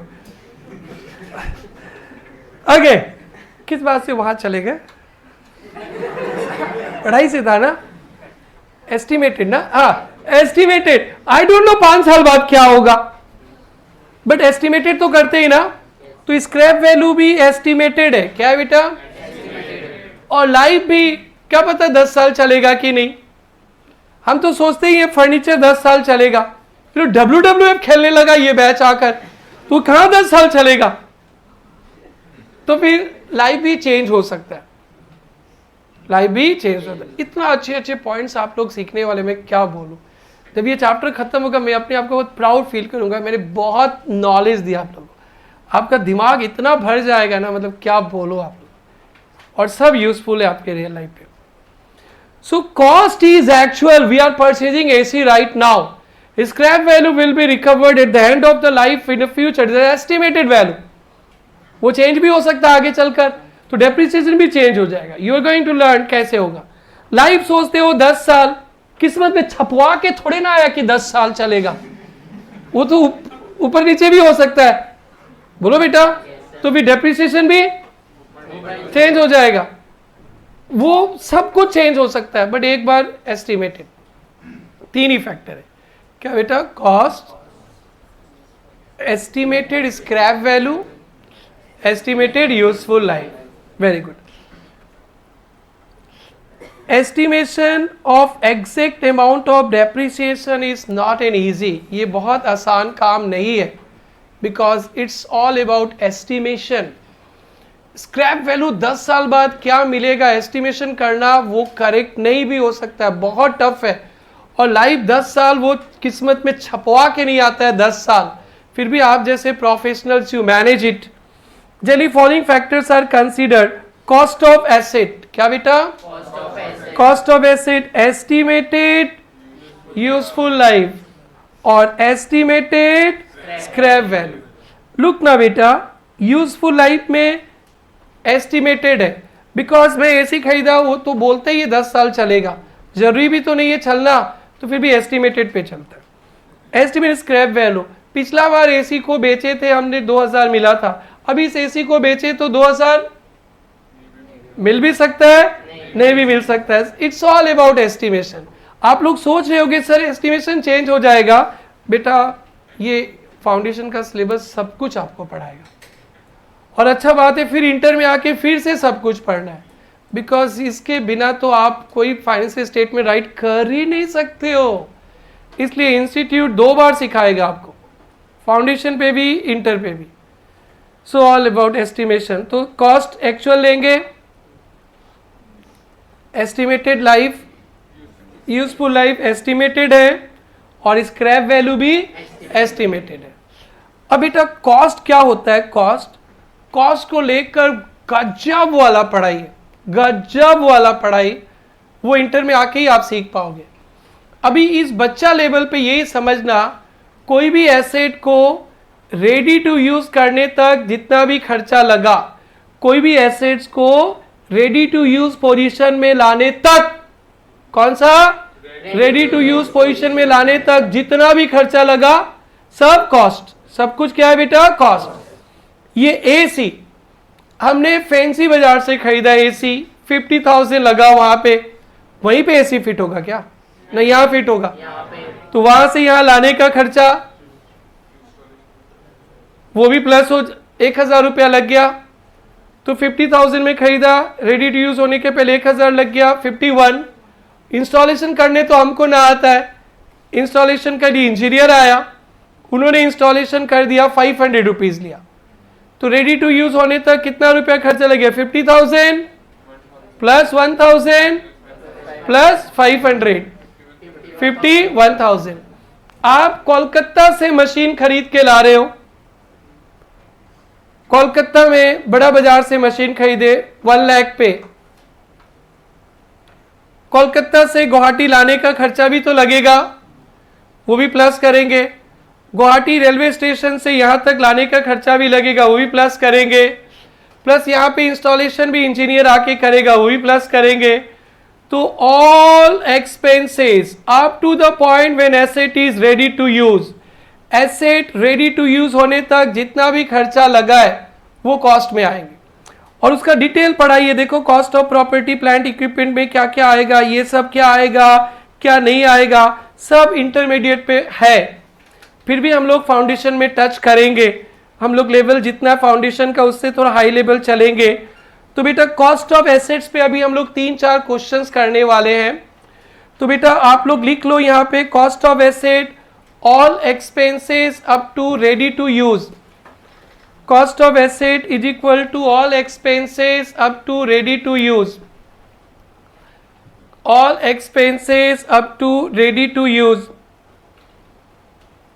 all expenses up to ready to use। देखो क्या होता है बेटा, प्राइस ऑफ एसेट देखेंगे, प्राइस ऑफ एसेट, एसेट का प्राइस है, उससे ट्रेड डिस्काउंट, नाम सुना है ना डिस्काउंट का, कोई एसेट्स का प्राइस है 1 लाख, आपने बोला सर थोड़ा डिस्काउंट दे दीजिए ना, 10% डिस्काउंट दे दिया, तो 1 लाख से 10% माइनस, तो कॉस्ट क्या हो गया 90, परचेज प्राइस से minus trade discount, duties taxes भी लगता है, टैक्सेस के बाद अभी हम लोग नहीं कर रहे, प्लस कैरिज, अगर आप खरीद के लेकर आ रहे हो तो कैरिज का खर्चा भी लगेगा, अगर होम डिलीवरी है तो नहीं लगेगा, प्लस इंस्टॉलेशन, इंस्टॉलेशन एक्सपेंसेस भी लगता है तो वो भी आएगा, प्लस ट्रायल रन, एसेट्स को यूज करने से पहले ना बड़े बड़े फैक्ट्री में मशीन्स आते हैं, उसको रेडी यूज करने से पहले फाइनल वर्कर को देने से पहले ट्रायल किया जाता है, ठीक ठाक चल रहा है कि नहीं, कुछ गड़बड़ तो नहीं है वगैरह, ट्रायल रन, तो ट्रायल रन ओके होने के बाद फिर वो रेडी टू यूज हो गया, तो ये सारा कॉस्ट आएगा। इसके अलावा बहुत चक्कर है बेटा, मतलब इतना चक्कर आप सीए बनने के बाद पता चलेगा, आपको सीए बनने के बाद पता चलेगा, इतने सारे इश्यूज है यहाँ पे, ये आएगा ये नहीं आएगा, ये आएगा ये नहीं आएगा, बहुत डिस्प्यूटेड आइटम है। आप देख ही लो ना कितना सारा एक्सप्लेनेशन अभी फाउंडेशन पे ही है, इतना सारा। ए स्टेन ने बता दिया कि ये सब खर्चा आएगा, ए स्टेन ने बताया ये सब खर्चा नहीं आएगा। जब आप प्रोफेशन में काम करोगे तो पूरा खोल लोगे ए स्टेन, एकदम लिस्ट देख लोगे, ए स्टेन बोला ये आएगा तो आएगा, नहीं आएगा तो नहीं आएगा। स्टूडेंट लाइफ में तो ओपन बुक एग्जाम है नहीं, फाउंडेशन पे फाइनल में एक ओपन बुक एग्जाम है, मालूम है ना? बहुत ख्वाब था लोगों का, काश एक ऐसा एग्जाम होता जिसमें किताब दे देता और पेपर। सीए फाइनल में एक पेपर है ओपन बुक एग्जाम, आप किताब ले जाओ, किताब खोल के आंसर लिखो। और बहुत का इच्छा था काश कभी एग्जाम दिए बिना पास होता, वो तो इच्छा पूर्ण हो ही गया आपका। आप लोग इच्छा पूरा हुआ कि बिना एग्जाम दिए पास, क्लास 8 या 9 और 11? तो आपका एक इच्छा तो भगवान ने सुन लिया, सरस्वती भैया, विदाउट एग्जाम पास। और सीए फाइनल में एक पेपर मिलेगा ओपन बुक एग्जाम, किताब खोल के लिख बेटा।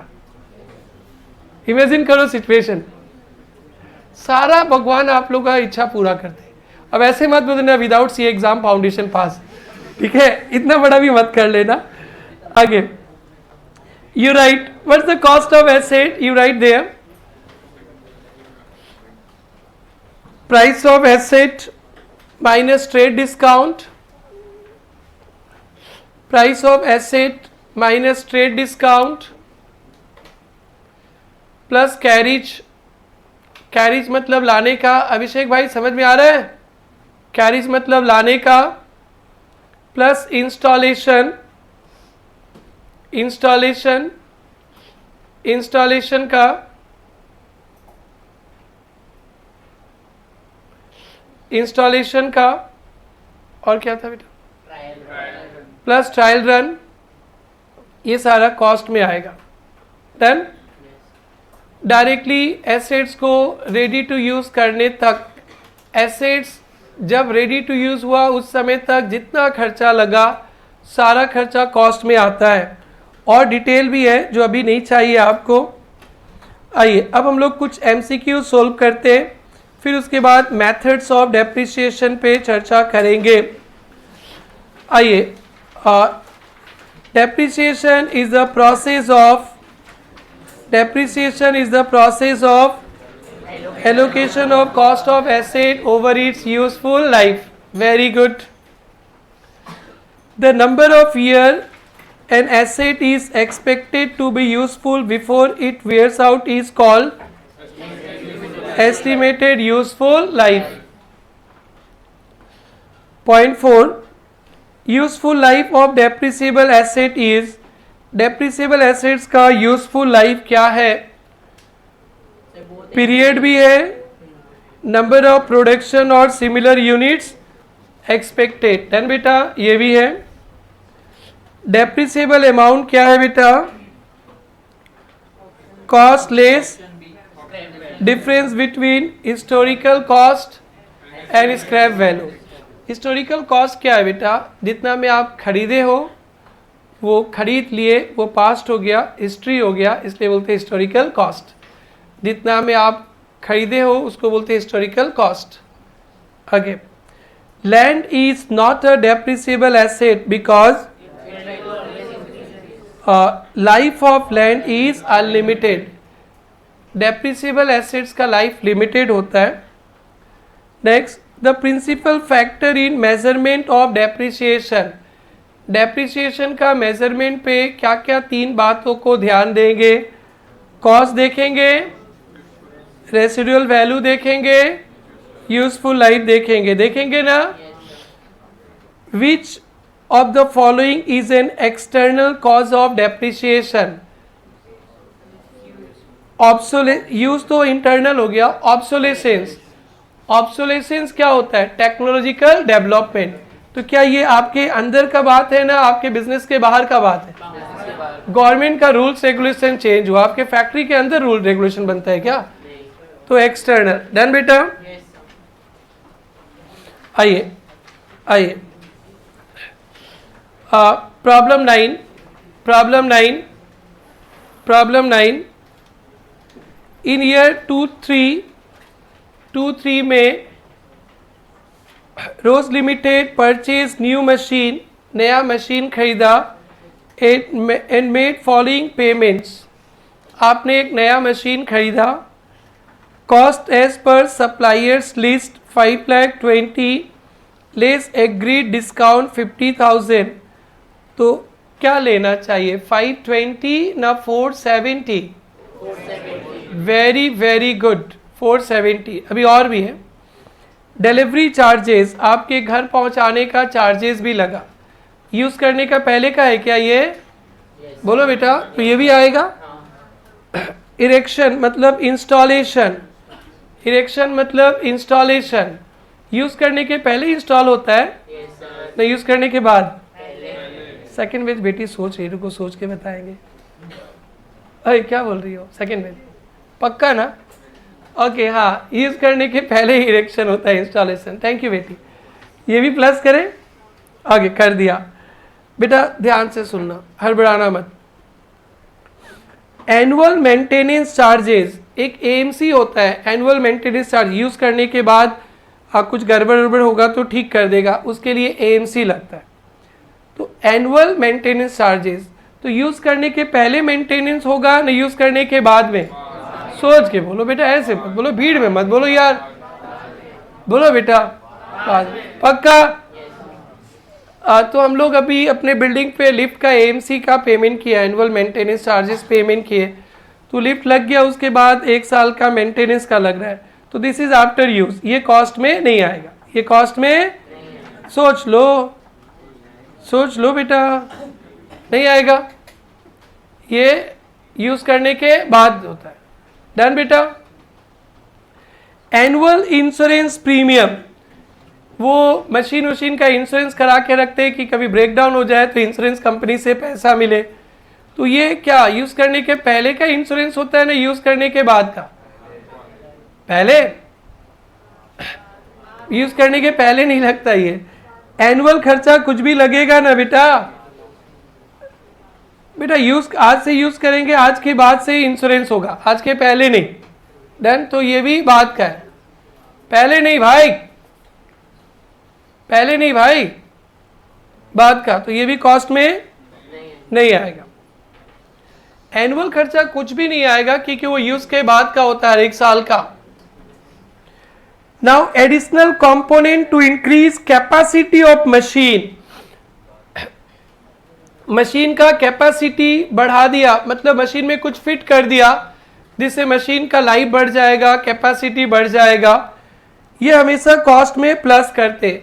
मशीन पे कुछ भी खर्चा करेंगे, एसेट में कुछ भी खर्चा करेंगे जिससे उसका लाइफ बढ़ जाएगा, स्टैंडर्ड ऑफ परफॉर्मेंस बढ़ जाएगा, तो कॉस्ट में प्लस होता है।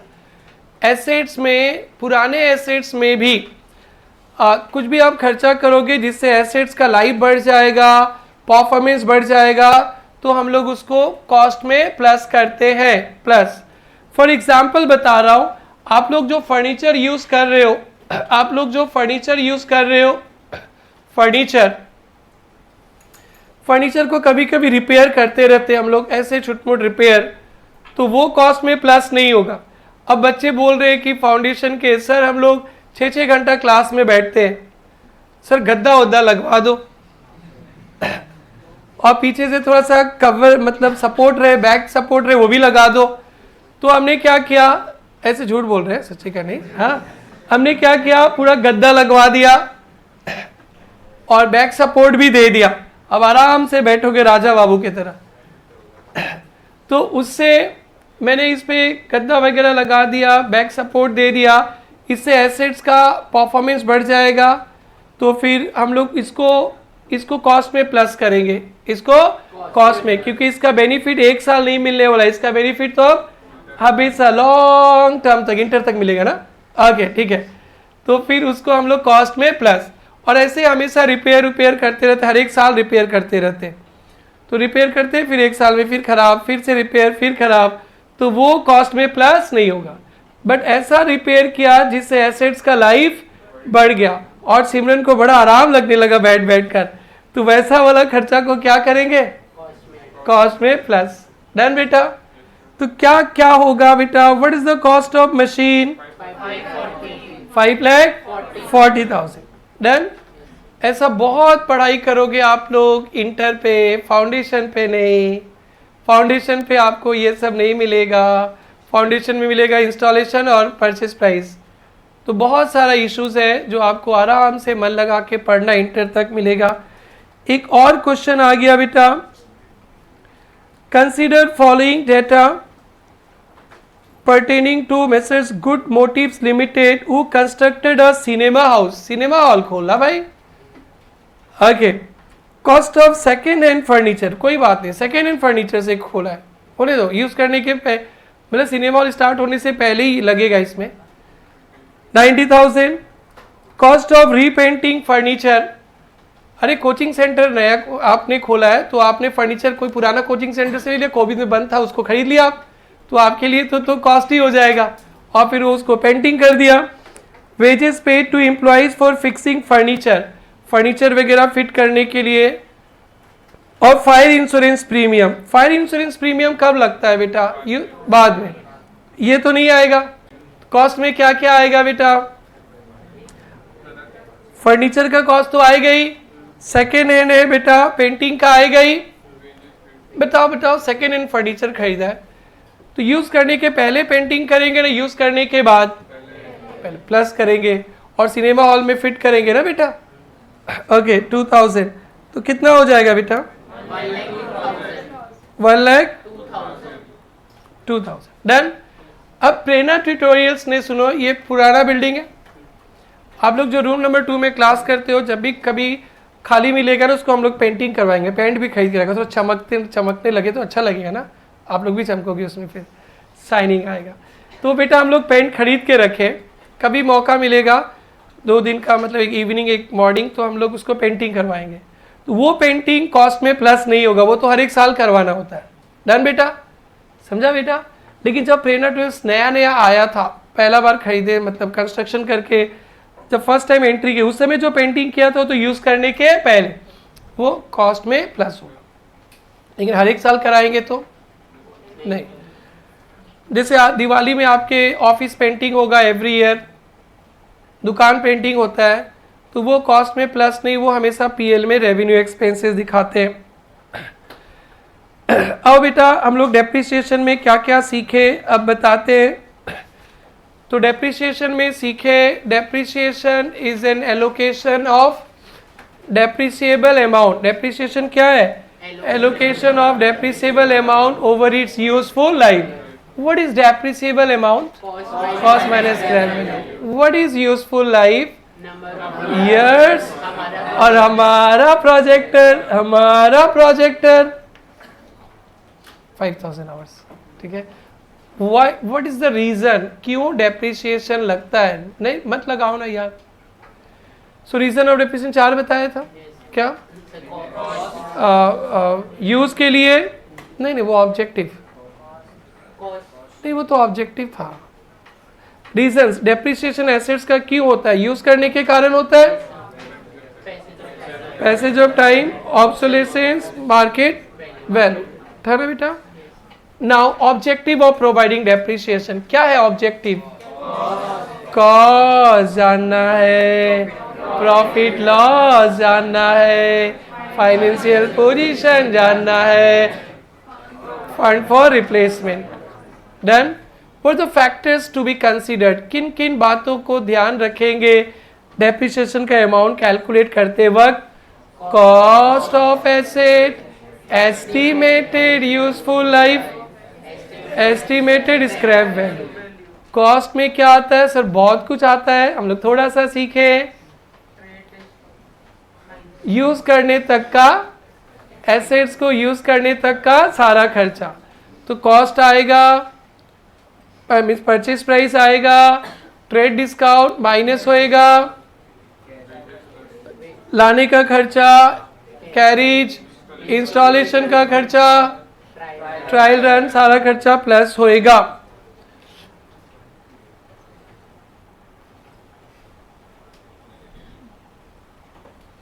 आइए अब आप लोग डेप्रिसिएशन का हमारे लाइफ पे okay. Legal provisions, legal provisions में दो लीगल प्रोविजंस बता दिए। एक अकाउंटिंग स्टैंडर्ड 10 कहता है डेप्रिसिएशन लगाना ही पड़ेगा, एक कंपनीज एक्ट का शेड्यूल 2 कहता है डेप्रिसिएशन लगाना पड़ेगा, और इनकम टैक्स एक्ट भी कहता है डेप्रिसिएशन लगाना पड़ेगा। अगर डेप्रिसिएशन नहीं लगाएगा तो तू बच के कहाँ भागेगा बच्चों? बच ही नहीं पाएगा। सो सब ने आपको घेर रखा है कि आपको डेप्रिसिएशन लगाना ही पड़ेगा। तो now the thing is that कि क्या क्या मेथड्स है डेप्रिसिएशन लगाने का, हम लोग क्या क्या मेथड्स को कवर करेंगे। Methods of providing depreciation, depreciation charge करने का मेथड्स देखते हैं। इन सभी मेथड्स को हम लोग डिस्कस करेंगे, सभी मेथड्स हमारे सिलेबस पे है। ICW स्टूडेंट्स के लिए ओनली 2 मेथड है, स्ट्रेट लाइन और रिड्यूसिंग, बाकी के सारे मेथड इंटरमीडिएट पे है। ICW स्टूडेंट्स को थोड़ा कम पढ़ना पड़ता है, बट आप लोग क्लास में पूरा कर लेना, फिर स्टडी मेट लेके हम लोग बैठेंगे आप लोग का एक्स्ट्रा क्लास में, तो मैं कटवा दूंगा। तो स्ट्रेट लाइन मेथड सबने नाम सुना है क्लास 11 पे, और रिड्यूसिंग डिमिनिशिंग सुना है, तो इस पे हम लोग अभी चर्चा नहीं करेंगे। डिप्लेशन मेथड एक नया है, मैं सिखाऊंगा। रीवैल्यूएशन मेथड नया है, मैं सिखाऊंगा। प्रोडक्शन यूनिट मेथड नया है, मैं सिखाऊंगा। सब तो मैं ही सिखाऊंगा। मशीन आवर रेट मेथड भी हम लोग सीखेंगे, जो बार बार आवर बोलते थे ना, वही। और sum of digits of years method भी हम लोग सीखेंगे अभी। तो पहले हम लोग नए नए मेथड सीख लेंगे। 3, 4, 5, 6, 7 और भी मेथड है, sinking fund method, annuity method, जो आपके सिलेबस में कवर्ड नहीं है। 10 मेथड है बाजार पे, बट 2 मेथड फेमस है जो आप 11 में पढ़े हो, SLM और WDB। तो बेटा अभी हम लोग सीखने चाहेंगे मशीन आवर रेट मेथड से डेप्रिसिएशन कैलकुलेट करना। ये हमारा प्रोजेक्टर से रिलेटेड है, इसलिए समझाने में मज़ा आता है। और मशीन आवर रेट मेथड सीख जाएंगे तो प्रोडक्शन यूनिट मेथड भी सीख जाएंगे, दोनों एक ही है। एक बात बताओ, डेप्रिसिएशन कॉस्ट पे लगता है ना डेप्रिसिएबल अमाउंट पे? कभी भूलना मत, ठीक है। अब हमारा किताब का काम खत्म, अब हमारा प्रैक्टिकल शुरू।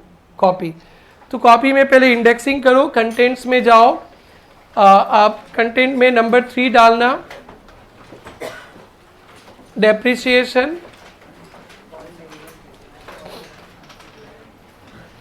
आज हम लोग थोड़ा सा फॉर्मेलिटी करेंगे, कल पूरा सीखेंगे अच्छा से। आज थ्योरी बेस बनाना था आप लोगों का। पहला दिन थ्योरी स्ट्रॉन्ग करते, कंसेप्ट, और नेक्स्ट डे से प्रैक्टिकल शुरू करते हैं। सो लिखेंगे, कंटेंट्स वगैरह बना लिया।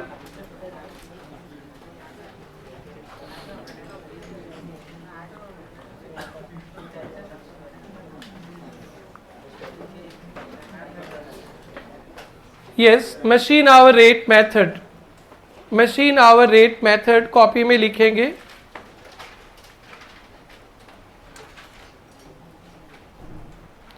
सेल और रिटर्न का वो होमवर्क दे दिया था कि स्टडी मेट दे दिया था? स्टडी मेट से ऑलमोस्ट कवर ही था क्या? सारा ही था। मज़ा आ गया। आएगा स्टडी मेट से ही क्वेश्चन, कंफर्म है, कंफर्म है। तो हम लोग स्टडी मेट से तो होमवर्क करने में मज़ा आया होगा। कुछ नहीं किया होगा, होमवर्क नहीं किया होगा ना, तो सारा तो कॉमन ही था, फिर से कर लिया। कॉमन वाला नहीं किया, सारा ही कॉमन था बोला ना। ऑल कॉमन था तो कौन सा क्या झूठ बोल रहा है, उल्लू बना रहा है। RTP अनकॉमन था क्या? 2 अनकॉमन था। कैसा था? मैंने पढ़ा नहीं RTP, बट मेरे को भरोसा है, कॉन्फिडेंट हो कि चाहे कहीं से भी हो हमारा पढ़ाई हुआ में कवर हो जाएगा। हो गया था ना? आप लोग RTP से आंसर खुद भी ला लेना, नहीं समझ में आया तो मेरे से पूछना। मैं कॉन्फिडेंट हूँ, मेरे क्लास में कंप्लीट करने के बाद दुनिया से कहीं से भी सम्स आए सक जाओगे, फुल्ली कॉन्फिडेंट हूँ। कभी नहीं आया तो बता देना मेरे को, कभी बहुत रेयरली मिलेगा, क्योंकि 22 साल से एक ही काम करते आ रहा हूँ। इनफैक्ट आपके पेपर में जो क्वेश्चन आने वाला है ना, वो भी मैया के आशीर्वाद से कॉमन आएगा, बट कौन सा आएगा मेरे को पता नहीं है। नहीं तो उसी को पढ़ा देता बोले सिलेबस खत्म, चलो, दैट आई डोंट नो। सुनो बेटा, अब यहाँ से अभी तो थ्योरेटिकल था, बेस आप लोग का बना लिया। अब प्रैक्टिकल बहुत आसान है, बातें कम करना है, एकदम टू द पॉइंट सुनो। कुछ मशीन का लाइफ बेटा आप लोग सुने नहीं हो आज तक, ईयर्स पे नहीं रहता है। कुछ मशीन का लाइफ आवर्स पे रहता है। किस पे? आवर्स पे। वो 5000 घंटा ही चलेगा, वो 10,000 आवर्स ही चलेगा। वैसे एसेट्स पे जब आप डेप्रिसिएशन कैलकुलेट करोगे रियल लाइफ पे, तब ये मेथड लगाओगे, वहाँ SLM WDB काम नहीं आएगा। इसलिए अगर आप लोग यहाँ पे आके अच्छा से नहीं पढ़ोगे, SLM WDB करके पास होके इंटर चले जाओगे, CA बन जाओगे, क्लाइंट के पास ऐसा आएगा हम तो पढ़ा ही नहीं था। मतलब इसलिए नॉलेज चाहिए बेटा, खूब नॉलेज चाहिए, बहुत नॉलेज चाहिए। तो ये मेथड कब यूज़ करेंगे? When life of asset is based on its hours, life of machine is based on its hours, projector hours, machine hours, तो इस पे चलेगा। और कैसे कैलकुलेट करेंगे देखो बेटा, एकदम सिंपल, एकदम सिंपल। हमारा मशीन का कॉस्ट है 11,000, स्क्रैप वैल्यू है 1,000, तो डेप्रिसिएशन कितना रुपया पे लगाना चाहेंगे बेटा? बेसिक्स को भूलना नहीं है। 12,000 10,000 तो सही है। अरे इतना एक्साइटमेंट से बेटा बहुत ही खराब कर दिया आप लोग प्रैक्टिकल का, होता ना, बहुत ही खराब कर दिया यार, जितना खराब कर दिया आप। कोई बात नहीं, बोलो ना 10,000, 10,000 डन। और लाइफ 5,000 आवर्स चलेगा। कितना आवर्स चलेगा? 5,000। अब सोचो बेटा, सोचो कितना रुपया लग गया? 10,000। और कितना आवर्स मशीन चलेगा? 5,000। तो बेटा 1 घंटा का डेप्रिसिएशन निकल जाएगा ना? कितना बेटा? 10,000 डिवाइडेड बाई 5,000, 2 रुपीज। 1 घंटा मशीन चलने का डेप्रिसिएशन कितना दिखा देंगे? 2। खत्म। 10,000 रुपया खर्चा है और मशीन काम करेगा 5,000 घंटा, तो 1 घंटा चलने का कीमत तुम क्या जानो दीपक बाबू? कितना? 2 रुपया। हो गया बेटा, बस ये तो। लिखना नहीं बेटा, लिखना नहीं, माहौल बना रहा हूँ बाबू। वेट, माहौल बना रहा हूँ। क्लियर? इसी को ढंग से सिखाता हूँ। समझ में आ गया सबको? ईयर वन पे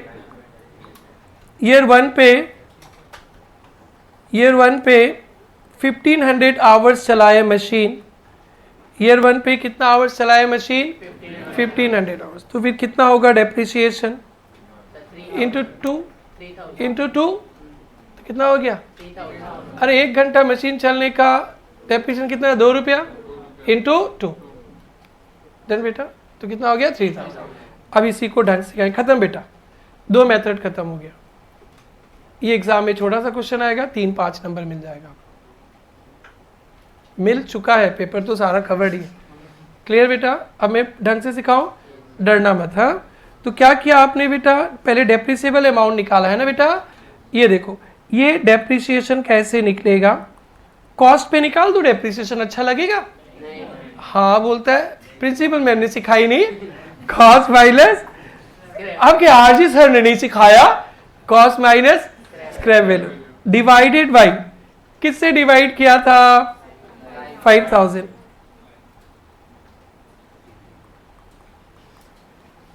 estimated machine hour, into depreciation of year 1 निकालना है, into machine hour of year 1। तो पहले cost minus scrap value by estimated machine our कर दिया, 2 रुपया निकला, into machine hour of year 1। ये 2 लाइन लिख लोगे, उसके बाद एक एग्जाम्पल मैं करूंगा, एक एग्जाम्पल आप करोगे, फिर आपको समझ में आएगा। तो लिखना बेटा 2 line. This method is used when life of machine, this method is used when life of machine, this method is used when life of machine is based on, life of machine is based on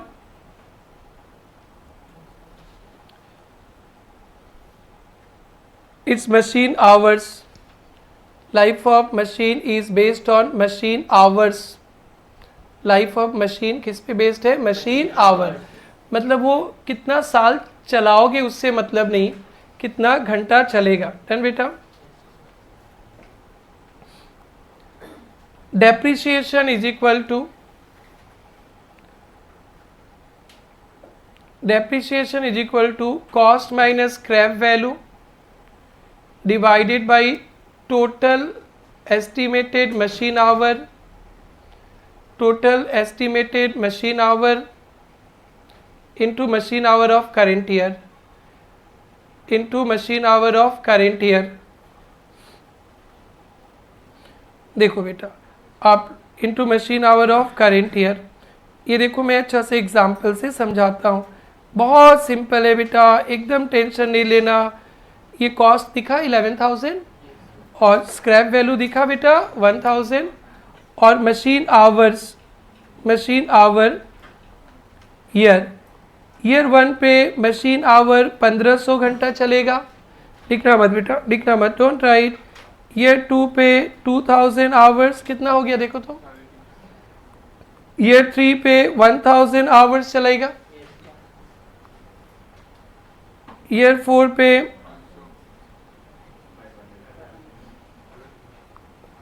machine our कितना लिखा था, 5000 लिखा था, हो गया क्या 5000 देखो तो।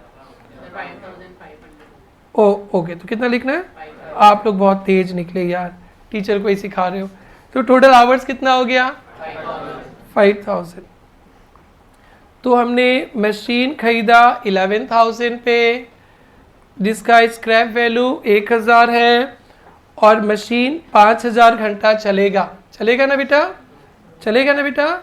तो डेप्रिसिएशन कितना होगा देखना, डेप्रिसिएशन कितना होगा, cost minus scrap value divided by total machine hour into machine hour of current year, machine hour of current year. तो देखो तो बेटा फर्स्ट ईयर का डेप्रिसिएशन बता रहा हूँ। कॉस्ट कितना है, कॉस्ट 11,000, स्क्रैप वैल्यू कितना है, scrap value 1000, total machine our कितना चलेगा 5000।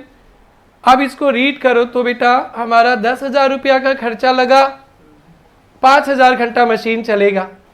तो 1 घंटा मशीन चलने का कीमत तुम क्या जानो अंकित बाबू? 1 घंटा मशीन चलेगा, खर्चा कितना रुपया लगेगा? 2 रुपया।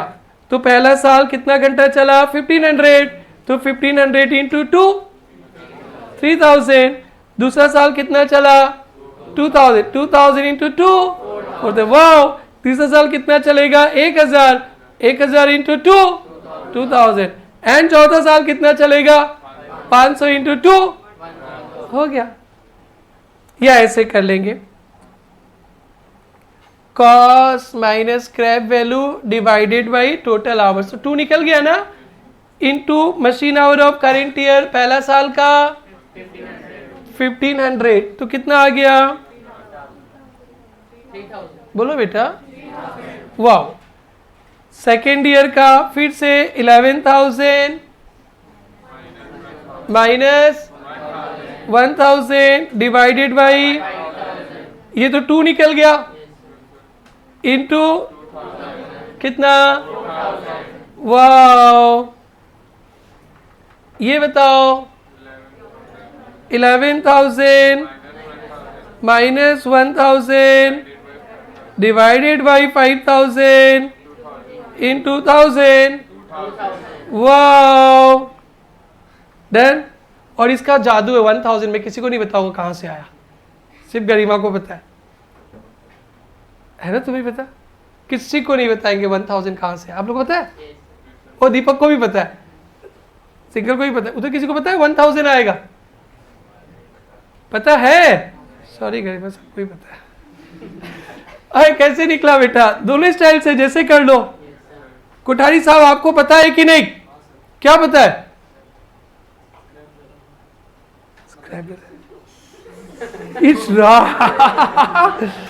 अरे इस साल का डेप्रिसिएशन कितना होगा फोर्थ ईयर का? स्क्रैप वैल्यू ही ना? अरे कैसे होगा? 11,000 minus 1000 divide by 5000 into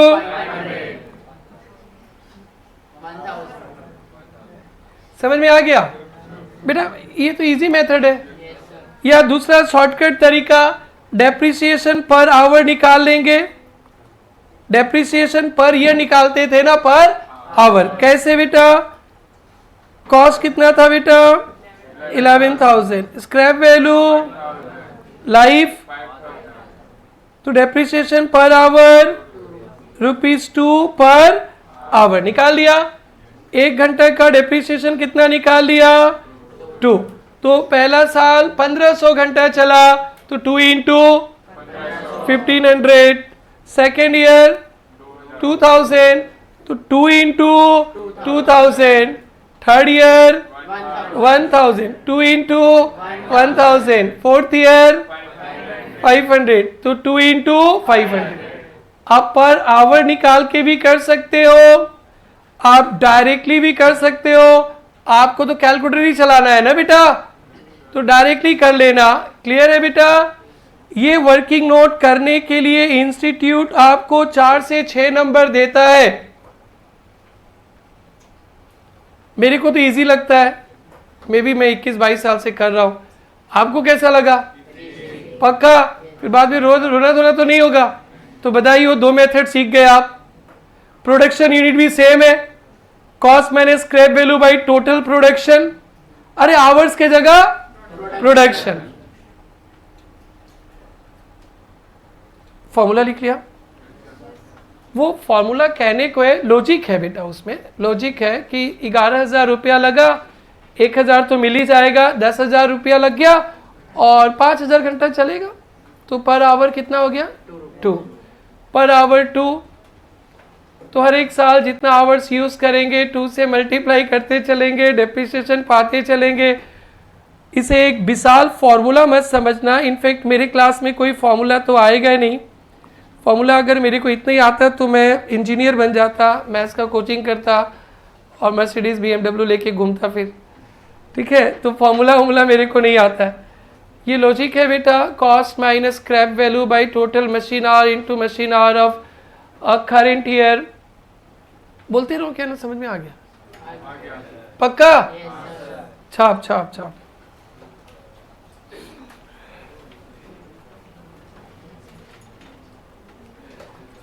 Cost is equal to 11,000. Cost is equal to 11,000.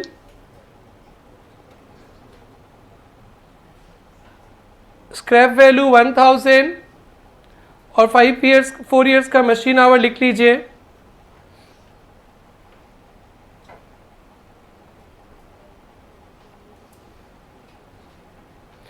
और थर्ड कॉलम डेप्रिसिएशन, वहीं पे फॉर्मूला लिख लेना जहाँ डेप्रिसिएशन लिखे हो ब्रैकेट में, cost minus scrap value by total machine hour into machine hour of current year.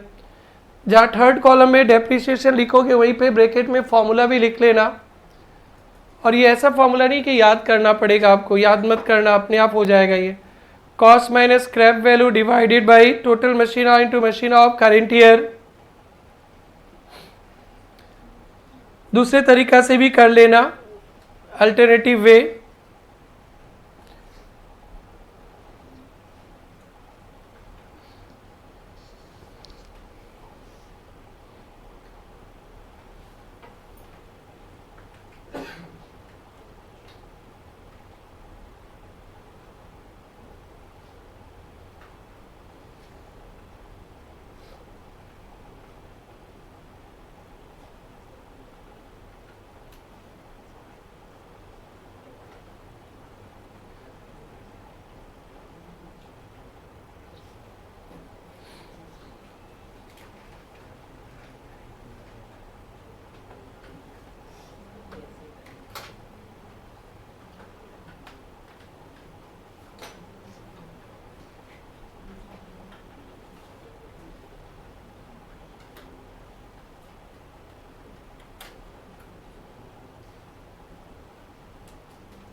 Depreciation per hour निकाल के भी कर सकते हैं ना बेटा? हो गया सबका? तो कैसे निकालेंगे? मशीन आवर रेट मेथड से डेप्रिसिएशन कैसे निकालेंगे, कैसे कैलकुलेट करेंगे मशीन आवर रेट से डेप्रिसिएशन? अभी तो बताया था, cost minus scrap value divided by total machine hour into machine hour of current year. Page number 77 पे आना। मशीन आवर रेट मेथड से डेप्रिसिएशन मिला बेटा? Depreciation for the period, depreciable amount, how depreciable amount is calculated बेटा? Cost minus scrap value into machine our during the period by total estimated machine hour. Done बेटा? ये यहाँ पे भी लिखा हुआ है, आपको यहाँ से पढ़ना नहीं है, कॉपी से ही पढ़ना है।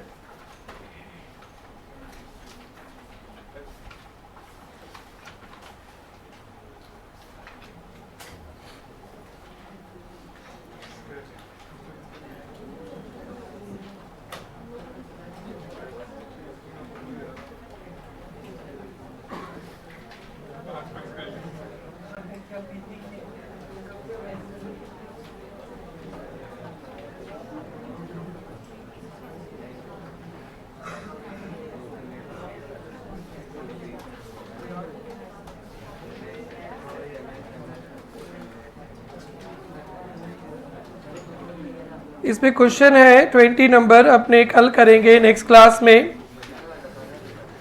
करना मत ऐसे, रीड कर लेना, होमवर्क नहीं है ऐसे रीडिंग कर लेना। नेक्स्ट क्लास में इसको ये सम सोल्व करेंगे। एक ही सम पढ़ना है मशीना और रेट का, सिर्फ एक सम। P20 ऐसे रीड करके पेंसिल वर्क करना, कॉपी में मत लिखना। P20 रीड करके पेंसिल वर्क मैट पे ही करना, कॉपी में हम लोग कल करेंगे। कोई कोई बच्चा नहीं भी सक सकता, आज अभी स्टार्टिंग फेज ही है। तो बेटा छुट्टी आज के क्लास का।